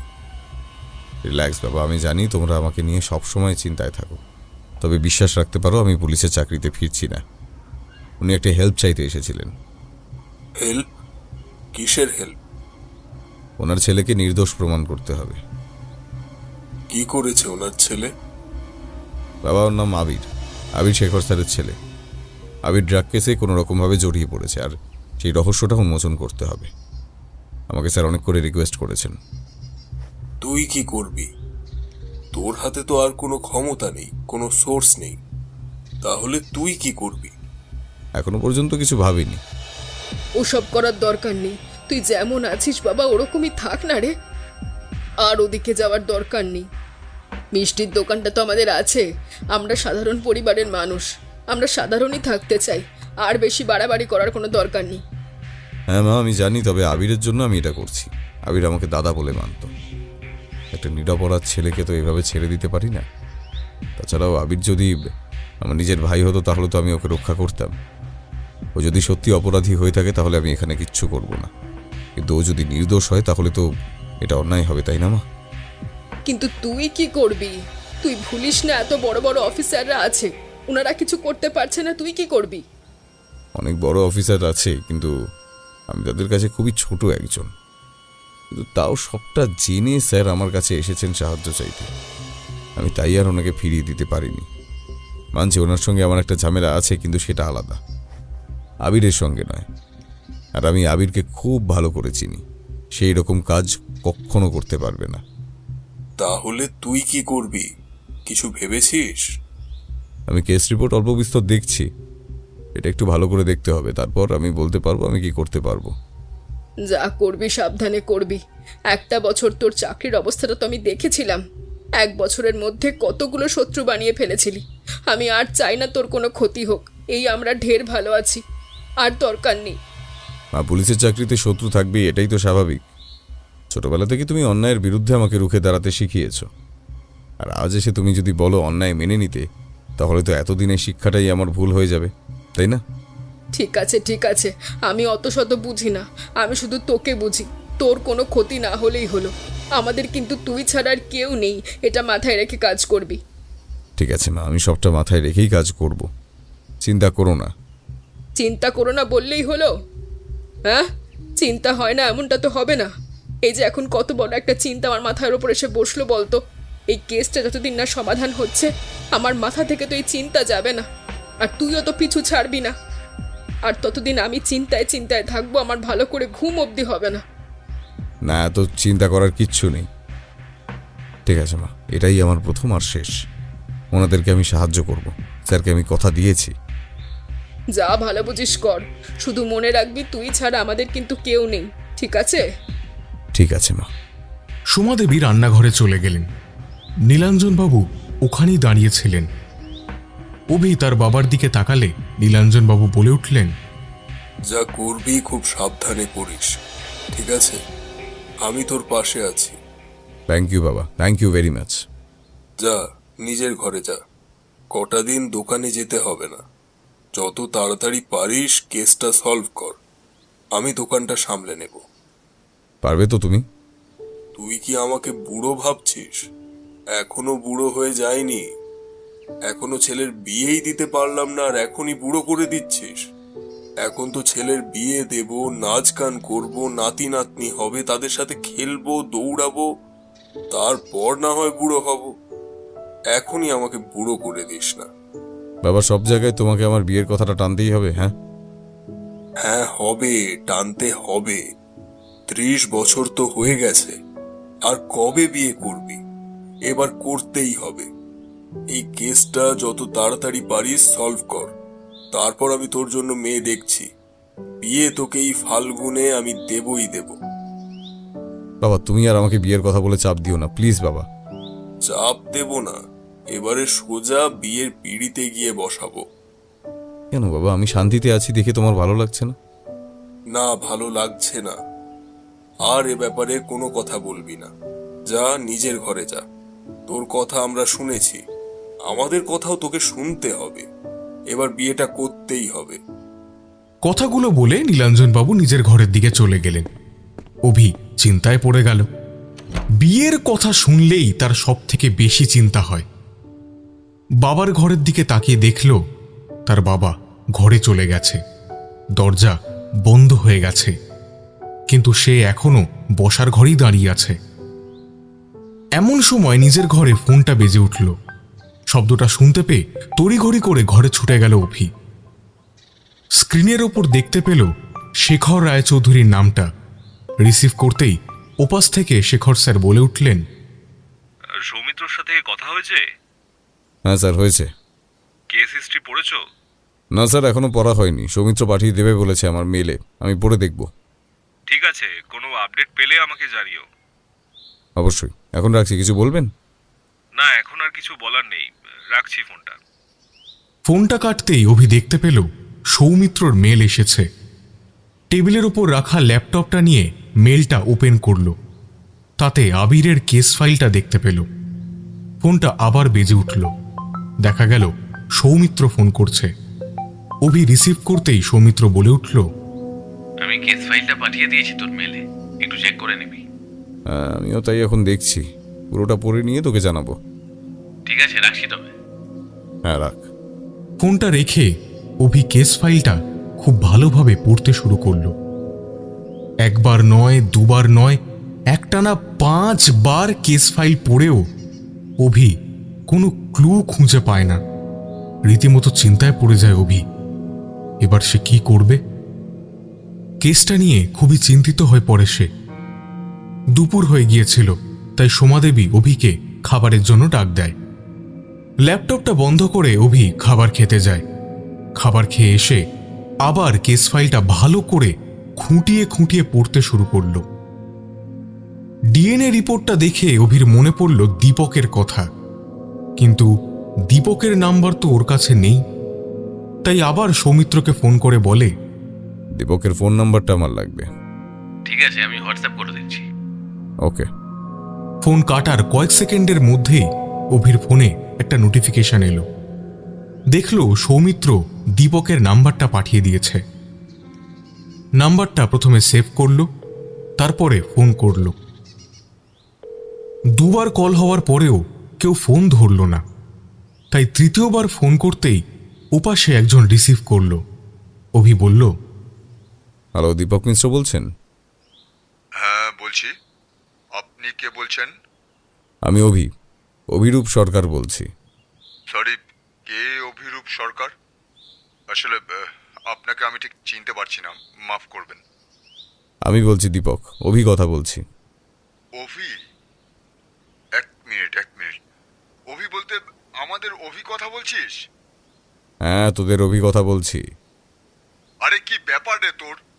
এতদিন পর তুই আমাকে ফোন করছিস? জানিস তোর নম্বর আমি কতবার সৌমিত্রর কাছে চেয়েছি, কিন্তু ও বলছে তুই নাকি কারোর সাথে কোনো রকম যোগাযোগই রাখতে চাস না। আরে কি হয়েছে রে তোর? শুনলাম চাকরিটাও নাকি ছেড়ে দিয়েছিস। চাকরিটা ছেড়ে দিয়েছি। হ্যাঁ, কিন্তু কেন? তুই খুব ভালো করে জানিস আমি অন্যায়টা মেনে নিতে পারি না। আর 1 বছর চাকরি করে যা বুঝলাম, অন্যায়টা না মানলে চাকরিটা থাকবে না। তাই স্বেচ্ছায় চাকরিটা ছেড়ে দিলাম। বুঝলাম। তা এখন কি করছিস? বাবার দোকানটাই সামলাচ্ছি। তা ভালো, পৈতৃক ব্যবসা। তা কেমন আছিস তুই? দিব্যি ভালোই আছি। শোন না, তোর সঙ্গে আমার একটু দরকার ছিল। আরে এত ইতস্তত করছিস কেন? বল না কি দরকার। একটু তোর সঙ্গে কথা ছিল, সামনাসামনি কথা বললে ভালো হতো। সিরিয়াস কিছু কি হয়েছে? মানে কাকু কাকিমা ভালো আছেন তো? ওরা অলকে, তোর সঙ্গে একটা অন্য ব্যাপারে কথা হয়েছে, তাই দেখা করতে চাইছি। তোর সময় হবে? কি বলছিস, তোর জন্য সময় হবে না? শোন, আমি তো এখন হাসপাতালে আছি। তুই এক কাজ কর বুঝলি, বিকেলের চেম্বারে চলে আয়, 4টের দিকে আয়, তখন আমি ওখানেই থাকবো। ঠিক আছে, আমি চলে আসবো। ঠিকানাটা মনে আছে তো? হ্যাঁ, মনে আছে, চলে আসবো।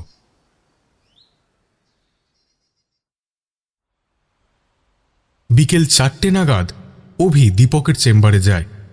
দীপক তখন অভির জন্যই অপেক্ষা করছিল। অভি আসতেই দীপক অভিকে নিজের কেবিনে নিয়ে গিয়ে বসায়। দীপক বলে, আগে বল কি খাবি? কিছু না, কতগুলো কথা জানার জন্য এসেছি, ওগুলো জেনেই চলে যাব। কি কথা? সৌমিত্রর কাছে শুনলাম শেখর রায়চৌধুরীর ছেলে আবির রায়চৌধুরীর পোস্টমর্টম রিপোর্টটা তুই করেছিস। হ্যাঁ, আমি করেছি। কি হয়েছে তাতে? তুই 100% শিওর যে ওটা আবির রায়চৌধুরীর বডি? দেখ, ওটা আবিরের বডি কিনা জানি না, তবে ডেড বডির ডিএনএর সাথে শেখর রায়চৌধুরীর ডিএনএ ম্যাচ করেছে। এটা আমি নিজের হাতেই পরীক্ষা করেছি, তাই এতে কোনো সন্দেহই নেই। কিন্তু কি হয়েছে বলতো? তুই হয়তো খবর পেয়েছিস শেখর স্যার এই রিপোর্টটা মানেননি। দেখ, সেটা ওনার প্রবলেম, আমি তাতে কিছু করতে পারি না। তবে আমার দিক দিয়ে যে কোনো গাফিলতি হয়নি সেটা নিশ্চিত থাকতে পারিস। সৌমিত্র এই একই প্রশ্ন আমাকে অনেকবার করেছিল, আর আমি প্রতিবারই বলেছি আমি পরীক্ষা করেছি এখানে, তাই কোনো রকম গাফিলতি হওয়ার সম্ভাবনাই নেই। রিপোর্ট একদম খাঁটি। শেখর স্যার ডিএনএ পরীক্ষার জন্য স্যাম্পেল দিয়েছিলেন, আর ডেড বডির স্যাম্পেলও সংগ্রহ করা হয়েছিল। তারপর দুটোর পরীক্ষা হয়, দুটো রিপোর্ট মিলে গেছে। এখানে আমার ভুলটা কোথায় বলতো? আর আমি বা কেন ভুল রিপোর্ট করব? লাভ কি আমার? আচ্ছা ঠিক আছে, আমি তাহলে আজ আসছি। পরে আবার কোনো দরকার পড়লে তোর সঙ্গে যোগাযোগ করব। হ্যাঁ নিশ্চয়ই, যখনই কোনো দরকার হবে আমার সাথে নির্দ্বিধায় যোগাযোগ করবি। আমি আমার সাধ্য মতন সাহায্য করার চেষ্টা করব, কেমন? ধন্যবাদ তোকে। আরে আবার ধন্যবাদের কি আছে, এটা তো আমার ডিউটি। ঠিক আছে, আসছি তাহলে। শোন না, একটা কথা বলবো? হ্যাঁ বল। বলছিলাম, তুই তো চাকরি ছেড়ে দিয়েছিস, তাহলে এই তদন্ত তুই কেন করছিস? শেখর স্যার আমার কাছে এসেছিলেন, তারপর আমাকে এই কেসের তদন্ত করতে বলেছেন। আমি ওনার মুখের উপর না করতে পারিনি, তাই আর কি যতটা পারছি হেল্প করার চেষ্টা করছি। ও আচ্ছা, বেশ বেশ। আসছি রে। হ্যাঁ আয়, সাবধানে যাস। হ্যাঁ। এরপর অভি দীপকের চেম্বার থেকে বেরিয়ে যায়। সূর্য অস্ত গেছে পশ্চিম আকাশে, চারিদিকে আবছা অন্ধকার নেমে এসেছে। বাইকে স্টার্ট দিয়ে সাইড মিররে একজনকে দেখে আরো অবাক হয়। একটি ছেলে, তবে তার চাল চলন মেয়েদের মতো। অভি মনে মনে বলতে লাগলো, তবে কি ঝন্টু এই ছেলের কথাই বলছিল? কিন্তু এ আমাকে ফলো করছে কেন? কি উদ্দেশ্য তার? ব্যাপারটা মোটেও ঠিক না, আমাকে জানতেই হবে। এরপরেই অভি সুযোগ বুঝে একটা গলির মোড়ে ঢুকে যায়।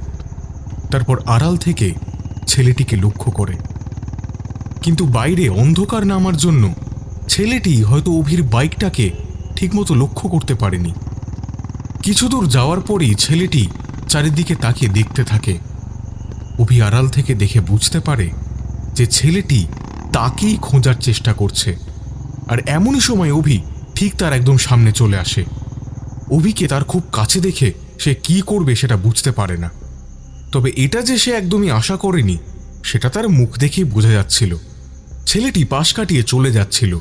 অভি পথ আটকে দাঁড়ায়, তারপর বেশ গম্ভীর গলায় বলে, কে আপনি? আমার পিছু করছেন কেন? ছেলেটি চুপ। অভি আবার প্রশ্ন করে, আনসার মি, কি হলো বলুন, আপনি কে? আর আমাকে ফলো করছেন কেন? Speak out. Sorry sir. গলার স্বর শুনে অভি এবার নিশ্চিন্ত হলো। ঝন্টু তাহলে ঠিক কথাই বলেছিল, এ তাহলে সত্যি সত্যি হিজড়া, না হলে একজন ছেলের গলার স্বর মেয়েদের মতো হয় কিভাবে? অভি এবার কিছুটা নরম হয়ে জিজ্ঞাসা করল, কি হয়েছে বলুন, এনি প্রবলেম? আপনার নাম কি? স্যার, আপনার সাথে আমার খুব জরুরি কথা আছে, কিন্তু সে কথা আমি আপনাকে এখানে বলতে পারবো না। কেউ দেখে ফেলে আমাকে, আমার খুব বিপদ হবে। কি বলছেন নাকি? আমি তো কিছুই বুঝে উঠতে পারছি না, আপনি কে? স্যার, আমি আপনার থেকে বয়সে অনেক ছোট, আপনি আমাকে তুমি করেই বলতে পারেন। আমি আবিরকে চিনি, আর সম্ভবত এটাও আমি জানি যে আবির এখন কোথায় আছে। আর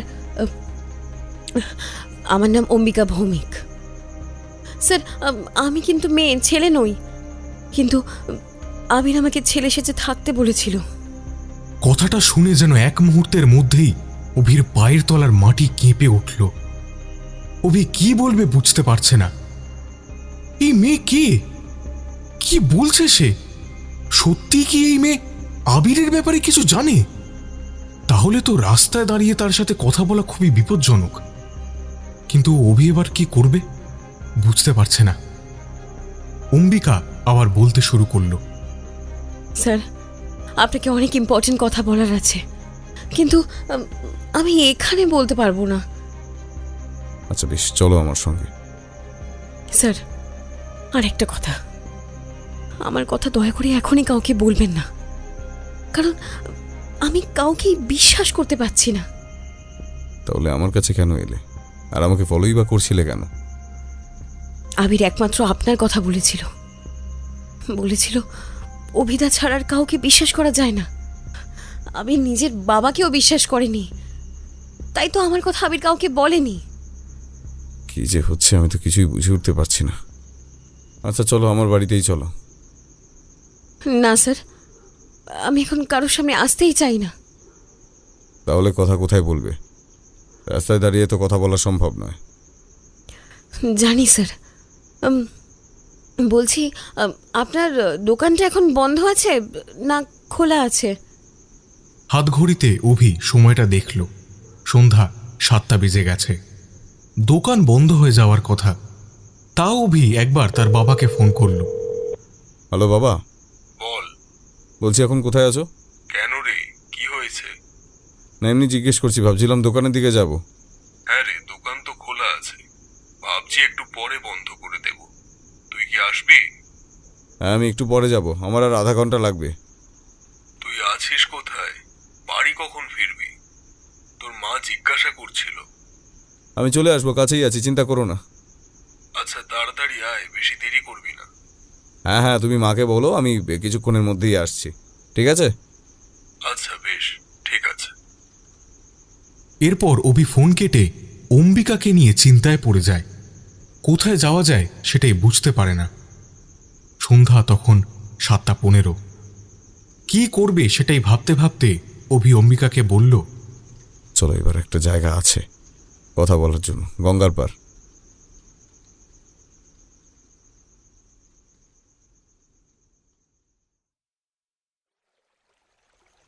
কিছুক্ষণের মধ্যেই তারা দুজনে গঙ্গার পাড়ে চলে আসে। চারিদিক অন্ধকার, বেশি লোকজন নেই। একটা গাছের নিচে দাঁড়িয়ে অম্বিকা বলতে শুরু করল, স্যার আমার নাম অম্বিকা ভৌমিক। আমি একজন সাধারণ পরিবারের মেয়ে। কলকাতায় মডেল হওয়ার স্বপ্নে এসেছিলাম, তবে সেই স্বপ্ন আমাকে দেখানো হয়েছিল। মানে বুঝলাম না। স্যার আমার বাড়ি পলাশডাঙ্গায়। এখনকার প্রায় অনেক মেয়ে অনলাইন প্ল্যাটফর্মে রিল করে। উচ্চ মাধ্যমিক দেওয়ার পর বাবা নতুন ফোন কিনে দিয়েছিল, তাই সেটা দিয়ে আমিও স্বপ্ন দেখা শুরু করি। ছোট ছোট রিল ভিডিও করে আমি অনেক সোশ্যাল মিডিয়ায় পোস্ট করতাম। প্রায় বছরখানেক সময়ের আগেই আমার 1 লাখ ফলোয়ার হয়ে যায়। ইতিমধ্যে আমার সাথে যোগাযোগ করে এক সংস্থা, নাম বলেনি, শুধু বলেছিল তাদের প্রোডাক্ট বিক্রির অ্যাডের জন্য মডেল লাগবে। আমি যদি রাজি থাকি তাহলে যেন যোগাযোগ করি। জানেন স্যার, প্রথমে আমি খুব অবাক হয়ে যাই, বাড়িতেও জানাই। বাড়ির লোকজন মানা করে, আর তখন তো আমি আর এইসব জানতাম না। ভাবলাম জীবনে এত বড় একটা সুযোগ এসেছে, হাতছাড়া করাটা ঠিক হবে না। তারপর রীতিমতো বাবা মাকে মানিয়ে সঙ্গে বাবা মাকে নিয়ে কলকাতায় এলাম। প্রথম যখন ওদের অফিস দেখলাম তখন না কিছু সন্দেহ হয়নি। কত বড় বড় সব লোকজন, আমাকে ওরা কাজও বুঝিয়ে দিল। দেখুন স্যার, প্রথম তো তাই আমারও ভুল হচ্ছিল, কিন্তু ওরা কি সুন্দরভাবে আমাকে বুঝিয়ে দিচ্ছিল। তারপর আমি ঠিক করি। তো এইভাবেই স্যার প্রথমবারের কাজটা মিটে যায়। সেদিন আমাদের থাকার ব্যবস্থা ওনারাই করে দেন, আর এই করে ওরা মাসে আমাকে 3-4 বার করে ডাকতো। আমার সঙ্গে কখনো বাবা কখনো বা মা আসতো। এইভাবে স্যার 3 মাস কেটে যায়, আর প্রতিবার কাজের পর একটা মোটা অঙ্কের টাকা আমার অ্যাকাউন্টে আসতো। স্বাভাবিকভাবেই বাবা মাও আস্তে আস্তে খুব খুশি হয়। 3 মাস পর যখন আমার ডাক আসে, তখন বাবার একটা খুব জরুরি কাজ ছিল, আর মায়ের কোমরের ব্যথাটাও খুব বেড়েছিল সেই সময়টা। তখন বললাম আমি একাই যাব, সব কিছু তো দেখে এসেছি, তেমন অসুবিধা হলে তোমাদের না হয় ফোন করব। মাও কিছু বলল না, আমি একাই কলকাতায় এলাম। তারপর মডেলিং হলো। রাতে ওরাই একটা ঘরে থাকার ব্যবস্থা করে দিল। আরও অনেক মেয়ে ছিল, তবে অন্য অন্য রুমে।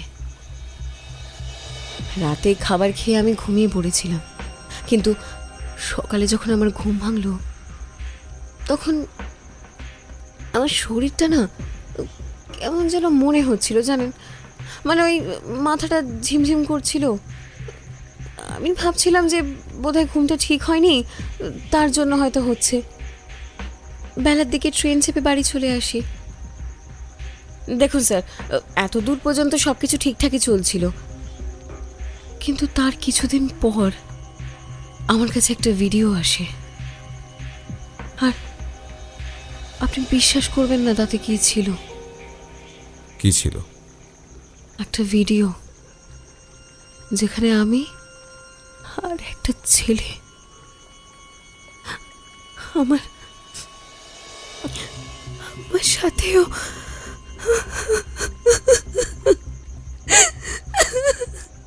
কথাটা অম্বিকা আর বলতে পারল না, কান্নায় ভেঙে পড়ল। অভি বুঝতে পারল অম্বিকা কি বলতে চেয়েছে। তাহলে সেদিন রাতে খাবারের মধ্যে কিছু একটা মিশিয়ে অম্বিকাকে খাওয়ানো হয়েছিল, আর যার জন্যই অম্বিকার কিছু মনে ছিল না, আর সেই সুযোগেই তার সাথে কেউ শারীরিক সম্পর্ক করেছিল। অভি আস্তে করে একটা প্রশ্ন করে, ছেলেটা কে ছিল? ছেলেটার মুখটা দেখা যায়নি। তারপর আমাকে বলা হয় এবার যখন যখন ডাকা হবে তখন যেন আমি এখানে চলে আসি, নাহলে এই ভিডিও সোশ্যাল মিডিয়ায় পোস্ট করে দেওয়া হবে। জানেন স্যার, আমি খুব ভয় পেয়ে যাই, কাউকে কিছু বলতে পারছিলাম না। আমি বললাম এটা এআই দিয়ে করেছেন, তখন ওনারা বললেন এটা আসল ভিডিও, বিশ্বাস না হলে কাউকে দেখিয়ে চেক করতে পারি। কিন্তু আমি কাকে এসব কথা বলতাম? খুব ভয় পেলাম, নিজেকে বোঝালাম আমি আর ওখানে কাজ করতে যাব না। সব নাম্বার ব্লক করে দিলাম, কিন্তু কিছু বলতে পারছিলাম না। তারপর দেখলাম না, একটা নর্মাল ভিডিও। সঙ্গে সঙ্গে আমার ফোনটা বেজে উঠল। আমি কেঁপে উঠেছিলাম, বাবাও সেটা দেখে অবাক হয়েছিল। আমি দেখলাম একটা নতুন নাম্বার। কাঁপা কাঁপা হাতে রিসিভ করতেই ওপাশ থেকে বলল যদি আমি না আসি তাহলে এই ভিডিও সত্যি সত্যি পোস্ট করে দেবে। অনেকটা ভয় আমি রাজি হলাম। বাবা মাকে না নিয়েই আমি একা এখানে এলাম। আগের দিন যে কাজ আমার অজান্তে হয়েছিল, সেদিন সেই কাজই আমার জ্ঞানে হলো। এরপর আমি বুঝতে পেরেছিলাম এটাই এদের আসল কাজ। আস্তে আস্তে আমার বাড়ি যাওয়া বন্ধ করে দিল। আমাকে বলতে বলা হলো কাজের চাপ অনেক বেড়েছে, তাই আর বেশি বাড়ি যেতে পারবো না। তারপর শুরু হলো আসল খেলা। এতদিন যেটা বন্ধ ঘরে চলছিল, এবার সেটা সবার সামনে হতে লাগলো। মানে? আমাদের বাড়ি নিয়ে যাওয়া হতো, আর তারপর ওখানে আমাদের নাচ গান অ্যান্ড এভরিথিং সব কিছুই করতে হতো। এক মিনিট, আমাদের মানে? আমি একা ছিলাম না, অনেকে ছিল। মোটামুটি কতজন? সেটা তো বলতে পারবো না, তবে আন্দাজ মতো 20 বা 25-এর থেকেও বেশি হতে পারে। আমি তো অনেক মেয়েকে দেখেছিলাম। ওদিকে আরো 2 মাস পেরিয়ে যায়। যতগুলো মেয়ের সাথে কথা হয়েছিল তারাও আমাকে এক কথা বলল, তাদেরও নাকি মডেলিংয়ের নাম করেই এখানে আনা হয়েছে। কোন বার? স্যার, একটা বার নয়, অনেক বার ছিল। প্রতিদিন রাতে আমাদের মধ্যে কোনো কোনো মেয়ে বাড়ি যেত, আবার কোনো কোনো মেয়ে হোটেলে যেত। সেসব ওরা ব্যবস্থা করে রাখতো। সেই হোটেলে আমি অনেক নামি দামি লোকজনকে দেখেছি, এমনকি পুলিশকেও। আর ঠিক এই জন্যই আমি পুলিশের ওপর ভরসা করতে পারি না। আর সব থেকে বড় কথা, শহরে যেসব ড্রাগের ডিল হচ্ছে সেগুলো তো এরাই করছে। এদের মূল মাথা যদিও একজন আছে, আমিও তাকে দেখিনি, শুধু গলার স্বর শুনেছিলাম। হ্যাঁ, তবে নামটা জানি, কারণ যেদিন আমি ওখান থেকে পালিয়ে যাই সেদিন একজন বলেছিল বিপিন স্যার জানতে পারলে তাদের মেরে ফেলবে। আর ওই দিনই আমি পালিয়ে আমার গ্রামে যাই। কিন্তু সেখানে গিয়ে দেখি আমাদের ঘরের বাইরে অনেক লোক। আমি নিজেকে লুকিয়ে রেখেছিলাম। কিছুক্ষণ পর জানতে পারলাম আমাদের বাড়িতে গ্যাস সিলিন্ডার বিস্ফোরণ হয়ে বাবা মা দুজনেই মারা গেছে। আমার আর কিছু বুঝতে বাকি রইল না। যে ওসব ওদের কাজ। আমি বুঝতে পারছিলাম তখন আমি কোথায় যাব। তাই আবার কলকাতায় ফিরে এলাম। এখানে এসে আমি বেশ কয়েকদিন লুকিয়েও ছিলাম, কিন্তু ওরা আমার খবর পেয়ে গেল। সে রাতে দৌড়াতে দৌড়াতে আবিরের সাথে দেখা হয়। আবির আমাকে বাঁচায়। তারপর ওকে সব কথা বললাম। সব শুনে আবির বলেছিল এই কাজে শুধুমাত্র আপনি আমাদের সাহায্য করতে পারবেন, কারণ আপনি একজন জেনুইন মানুষ, আপনাকে ভরসা করা যায়। আর তারপরেই আমাকে বলেছিল আমার মেয়ের রূপটা ওরা চেনে, তাই আমাকে ওটা বদলে ফেলতে হবে। তারপর চুল কাটলাম, ছেলেদের জামা কাপড় পরলাম, ছেলেদের মতো করে কথা বলা প্র্যাকটিস করলাম। কিন্তু যতই যা করি, একজন মেয়ে কি আর কোনোদিন একটা ছেলে হতে পারবে? তাই সব সময় ভয় ভয় থাকতাম। আবির একটা থাকার জায়গা করে দিয়েছিল। ও বলেছিল আপনার সাথে দেখা করে কথাও বলবে, কিন্তু তার মধ্যেই আবিরকে পুলিশ ধরল। আমি জানি এটা ওদেরই কাজ। হয়তো আবিরের কথা ওরা জানতে পেরে গিয়েছিল, তাই ওকে ফাঁসিয়ে আবিরকে দিয়ে গেছে। হয়তো আবিরের কথা ওরা জানতে পেরে গিয়েছিল, তাই ওকে ফাঁসিয়ে আবিরকে নিয়ে চলে গেছে। জানি না ওরা এতদিন আবিরকে বাঁচিয়ে রেখেছে কিনা। আবিরের যদি কিছু হয়ে যায়, তাহলে আমি নিজেকে কোনো দিন ক্ষমা করতে পারবো না, কারণ এই সব কিছু তো আমার জন্যই হয়েছে। শুনেছি একটা ডেড বডি পাওয়া গেছে, আর আবিরের ডেড বডি বলেই সেটাকে দাবি করা হয়েছে।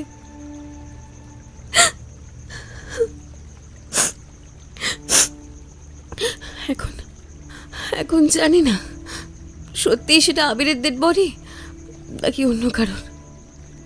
আবির নিখোঁজ হওয়ার পর থেকেই আমি খুব ভয় ভয় ছিলাম, তাই লুকিয়ে আপনার উপর নজর রেখেছি যে আপনি কোথায় যাচ্ছেন, কার সাথে দেখা করতে যাচ্ছেন, সব কিছু আমি নজরে রাখতাম। আমি আপনার সাথে কথা বলতে চাইছিলাম, কিন্তু সুযোগ পাচ্ছিলাম না। এবার আপনাকে কিছু একটা করতেই হবে। অনেক অনেক মেয়েদের আপনাকে বাঁচাতেই হবে। প্লিজ, অনেক মেয়েদের আপনাকে বাঁচাতে হবে। কথাগুলো বলতে বলতেই অম্বিকা কান্নায় ভেঙে পড়ল। অভি কোনো রকমে ওকে শান্ত করল।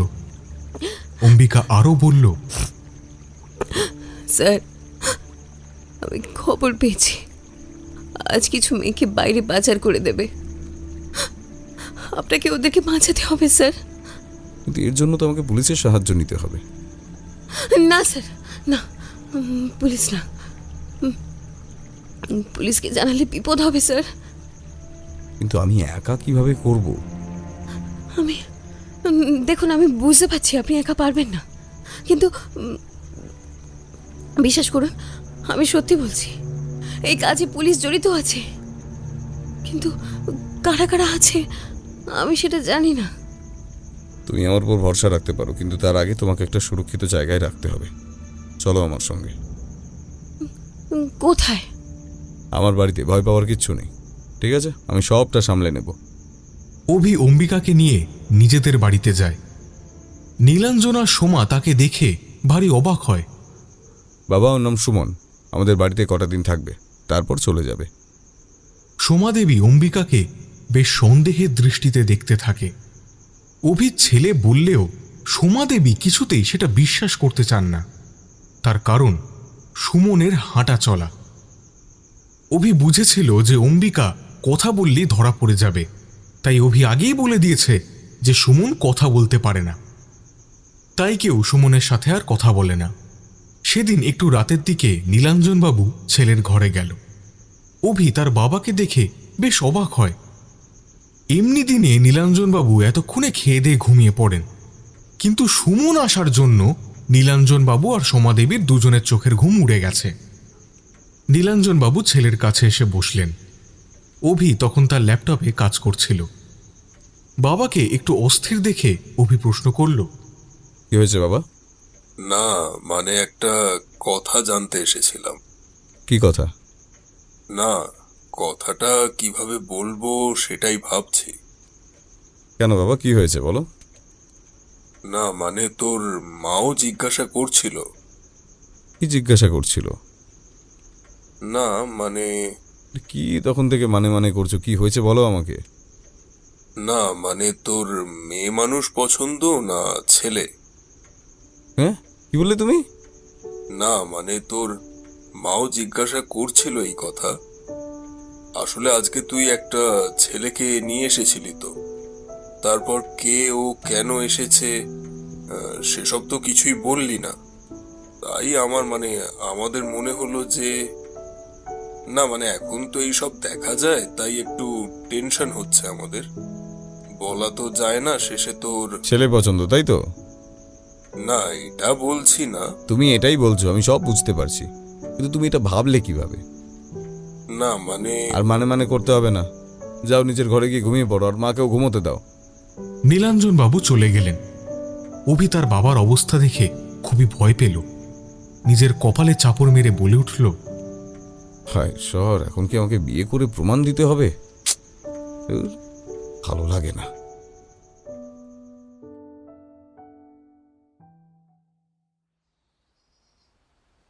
সকাল হয়ে যায়। অম্বিকা তার নিজের ঘরেই বসে থাকে। সোমাদেবী ডাকতেও যাননি। অভি বসার ঘরে এলে সোমাদেবী বলেন, কিরে, সুমন বাইরে আসেনি কেন? কে সুমন? কে সুমন মানে? তুই কি ভুলে গেলি? এতক্ষণ পর অভির অম্বিকার কথা মনে পড়ল। হ্যাঁ তাই তো, সে তো ভুলেই গিয়েছিল। সোফা থেকে তরাক করে উঠে অম্বিকার ঘরের দিকে গেল। একবার অভি তার মায়ের দিকে তাকালো। সোমাদেবী তখনও রান্নাঘর থেকে দেখছেন। অভি একবার দরজায় নক করল।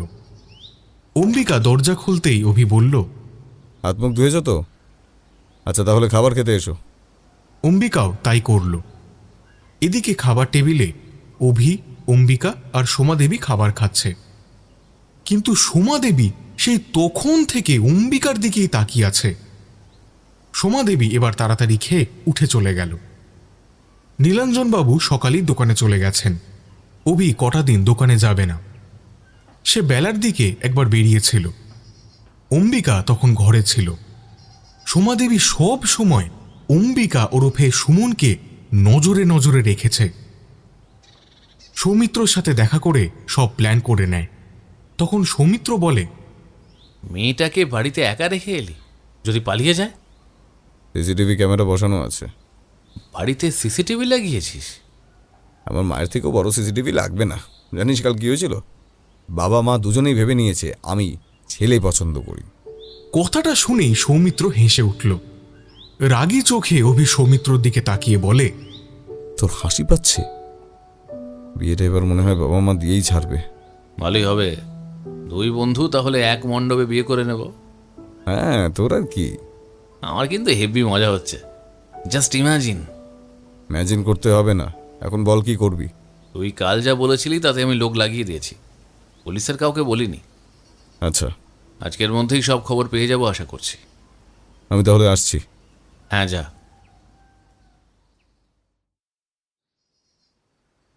বলছি শোনো না, ওই ছেলেটাকে না আমার মোটেও সুবিধের ঠেকছে না। কেন, কি হয়েছে? আর ছেলেটা একদম মেয়েদের মতো হাঁটে, আর ওর মুখটা দেখেছো? ছেলেদের কোনো চিহ্ন অবধি নেই। মানে তুমি কি বলতে চাইছো? এই তোমার আজকাল কি হয়েছে বলো তো? সব কিছু ভেঙে পরিষ্কার করে বলতে হয়। আরে আমার কি মনে হচ্ছে বলো তো? কি? বাবু না আমাদেরকে মিথ্যে কথা বলছে, ও কোনো ছেলে নয়। মানে তুমি কি ওকে হিজড়া বলতে চাইছো? ওই তো, যখন কিছু বোঝার থাকে তখন তো বুঝবে না, আর না হলে এক কাঠা বেশি বুঝবে। আমি তোমার কথা সত্যিই কিছু বুঝতে পারছি না। আসতে বলো, শুনতে পেয়ে যাবে তো। দূর, আর ভালো লাগছে না। যা বলার পরিষ্কার করে বলো, এত হেয়ালি বুঝি না। কি করে যে তোমার ছেলে পুলিশ হলো কে জানে।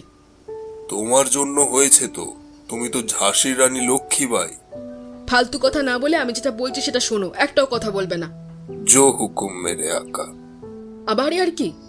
না না, বলো বলো। অভি আমাদের বলেছে ও ছেলে, নাম সুমন, কিন্তু আমার মনে হয় ও ছেলে না, আর হিজড়াও না, ও সত্যিকারের মেয়ে। তোমার ছেলে না আমাদেরকে ভুল বলছে জানো, কিন্তু কেন বলো তো? আমরা তো অমন মা বাবা নই, তাহলে আমাদেরকে মিথ্যে কেন বলছে? কি বলো, আমাদের হবু বৌমা নাকি?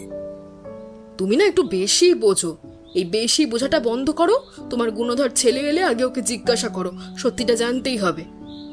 হ্যাঁ হ্যাঁ, শুধু তুমিই আমার সাথে থাকবে। মরণ, ছেলেকেও তো ভয় পাও কেন গো? ছেলেকে ভয় পাই না, তুমি যেসব কথা বলছো সে কথা বলতে ভয় লাগছে, সেই সাথে অস্বস্তিও হচ্ছে।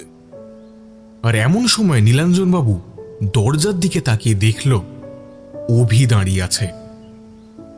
তাহলে কি সে এতক্ষণ তার বাবা মায়ের কথা শুনে ফেলেছে? কে জানে।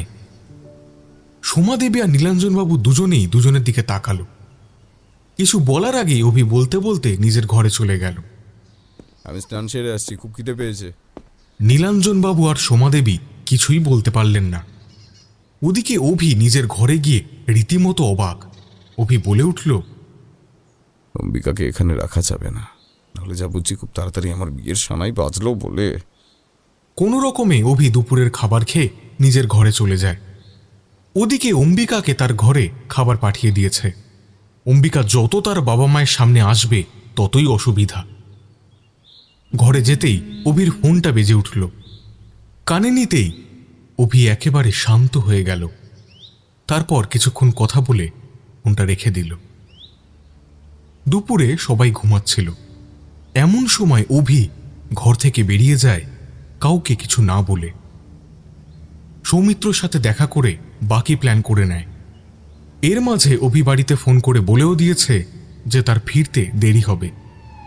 সন্ধে নামার সাথে সাথে কলকাতার প্রতিটি থানা থেকে পুলিশ বেরিয়ে যায়, কিন্তু তারা কোথায় যাচ্ছে সে কথা কেউ জানে না। সব অফিসার আর কনস্টেবলকে বলা হয়েছিল তাদের ফোনগুলো থানায় রেখে যেতে। কাজটা যে মারাত্মক হবে সেটা সবাই আন্দাজ করতে পেরেছিল, কিন্তু সেই মারাত্মক কাজটা কি সেটা কেউ বুঝতে পারেনি। গোটা সময়টা পুলিশের গাড়িগুলো সারা শহর ঘুরেছে। অনেকজন জিজ্ঞাসা করেছে তারা কোথায় যাচ্ছে, কিন্তু সবাই বলেছে কেউ কিছু জানে না। উপরমহল থেকে এমনটাই বলা হয়েছে। রাত তখন প্রায় 11টা। একজন অফিসারের কাছে খবর এলো একটা বিশেষ জায়গায় তাদের যেতে হবে। সেই মতো তারা সেখানে যায়। তারপর সেখানে উপস্থিত সবাইকে অ্যারেস্ট করে থানায় নিয়ে আসা হয়। এমন করে কলকাতার বিভিন্ন থানায় অনেকজনকে অ্যারেস্ট করে আনা হয়, সেই সাথে অনেক মেয়েও ছিল। সব শেষে সৌমিত্র আর অভিরু বিপিনকে অ্যারেস্ট করে কলকাতার লালবাজার থানায় নিয়ে আসছিল। রাস্তায় বিপিন পুলিশের গাড়ি থেকে পালিয়ে যাওয়ার চেষ্টা করলে সৌমিত্র বিপিনকে গুলি করে। ঘটনাস্থলেই বিপিনের মৃত্যু হয়। বিধায়ক অনিল মুখার্জি ঘটনাটা মানতে চাননি, কান্নায় ভেঙে পড়েছেন তিনি। উদ্ধার করা মেয়েদের পরিচয় জেনে তাদের বাড়ি ফেরানোর ব্যবস্থা করছে পুলিশ। এই ঘটনার 7 দিন কেটে গেছে। অম্বিকার আসল পরিচয় জেনে ওনাকে দেখে বোঝাই যাচ্ছিল যে তিনি এই খবর অনেক আগে থেকেই জানতেন। আর তারপরেই একটা আবদার করে বসেছে সোমাদেবী যে অম্বিকাকে তাদের বৌমা হিসেবে লাগবে। অভি পড়েছে বিপাকে, কারণ অম্বিকাকে সে তো ভালো করে চেনেই না। কিন্তু মেয়েটা ভালো, তার সাথে যা হয়েছে অভি সেসব কথা খারাপ স্বপ্ন ভেবে ভুলে যেতে বলেছে। অম্বিকার ব্যাপারে যখন অভির বাবা মা জানতে পারে তখন একটু আপত্তি হলেও মেয়েটার মায়া ভরা মুখটা দেখে আর মানা করতে পারেনি। অভির মায়ের সাথে অম্বিকার খুব ভাব জমেছে। মাকে অম্বিকার সাথে খুশি দেখে অভি এক প্রকার বিয়ের জন্য মেনে নিয়েছে। অন্যদিকে অম্বিকাকে অভি নিজের বিয়ের কথা জিজ্ঞাসা করলে অম্বিকা কোনো উত্তর দেয়নি, তবে মানাও করেনি।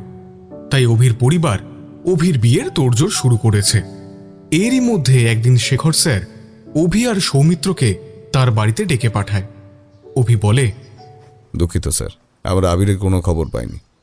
বিপিনের কাছে আমরা আবিরের ব্যাপারে জানতে চেয়েছিলাম, কিন্তু আশ্চর্যের বিষয় বিপিন বলেছিল ও কোনো আবিরকে চেনে না। তাহলে আবিরকে কারা কিডন্যাপ করলো সেটা এখনো কিন্তু জানতে পারিনি। রিল্যাক্স অভিরূপ, আবির ঠিক আছে। কথাটা শুনে অভি আর সৌমিত্রর মাঝে যেন বোম পড়ল। দুজনের কেউ কোনো কথা বলতে পারছে না। শেখর স্যার বলে উঠলেন, মনকে শক্ত করে আমার কথাগুলো শোনো দুজনেই। অম্বিকার সাথে যেদিন আবিরের দেখা হয় সেদিন রাতে এসে আবির আমাকে সবটা বলে। তারপর আমি প্ল্যান করি, আবিরকে বলি তোমাকে ফোন করতে। সে তোমাকে কিছু বলতে চায় এমন কিছু কথা বলে আবির, তারপর ফোন কেটে দেয়। পরের দিন আমি অম্বিকাকে দিয়ে সৌমিত্রকে ফোন করাই। আবির যে ড্রাগ কেসের সাথে জড়িত সেটা বলে। তারপর সৌমিত্র আবিরকে অ্যারেস্ট করতে আসে। ড্রাগের প্যাকেট আমিই রেখেছিলাম ওর ঘরে। তারপর সৌমিত্র আবিরকে নিয়ে যাওয়ার সময় আমার লোক গিয়ে আবিরকে কিডন্যাপ করে। আবির এই বাড়িতেই আছে। কিন্তু কেন স্যার, কেন এমন করলেন? অভিরূপের জন্য। ও রিজাইন দিয়ে চলে গেল আমার উপর রাগ করে।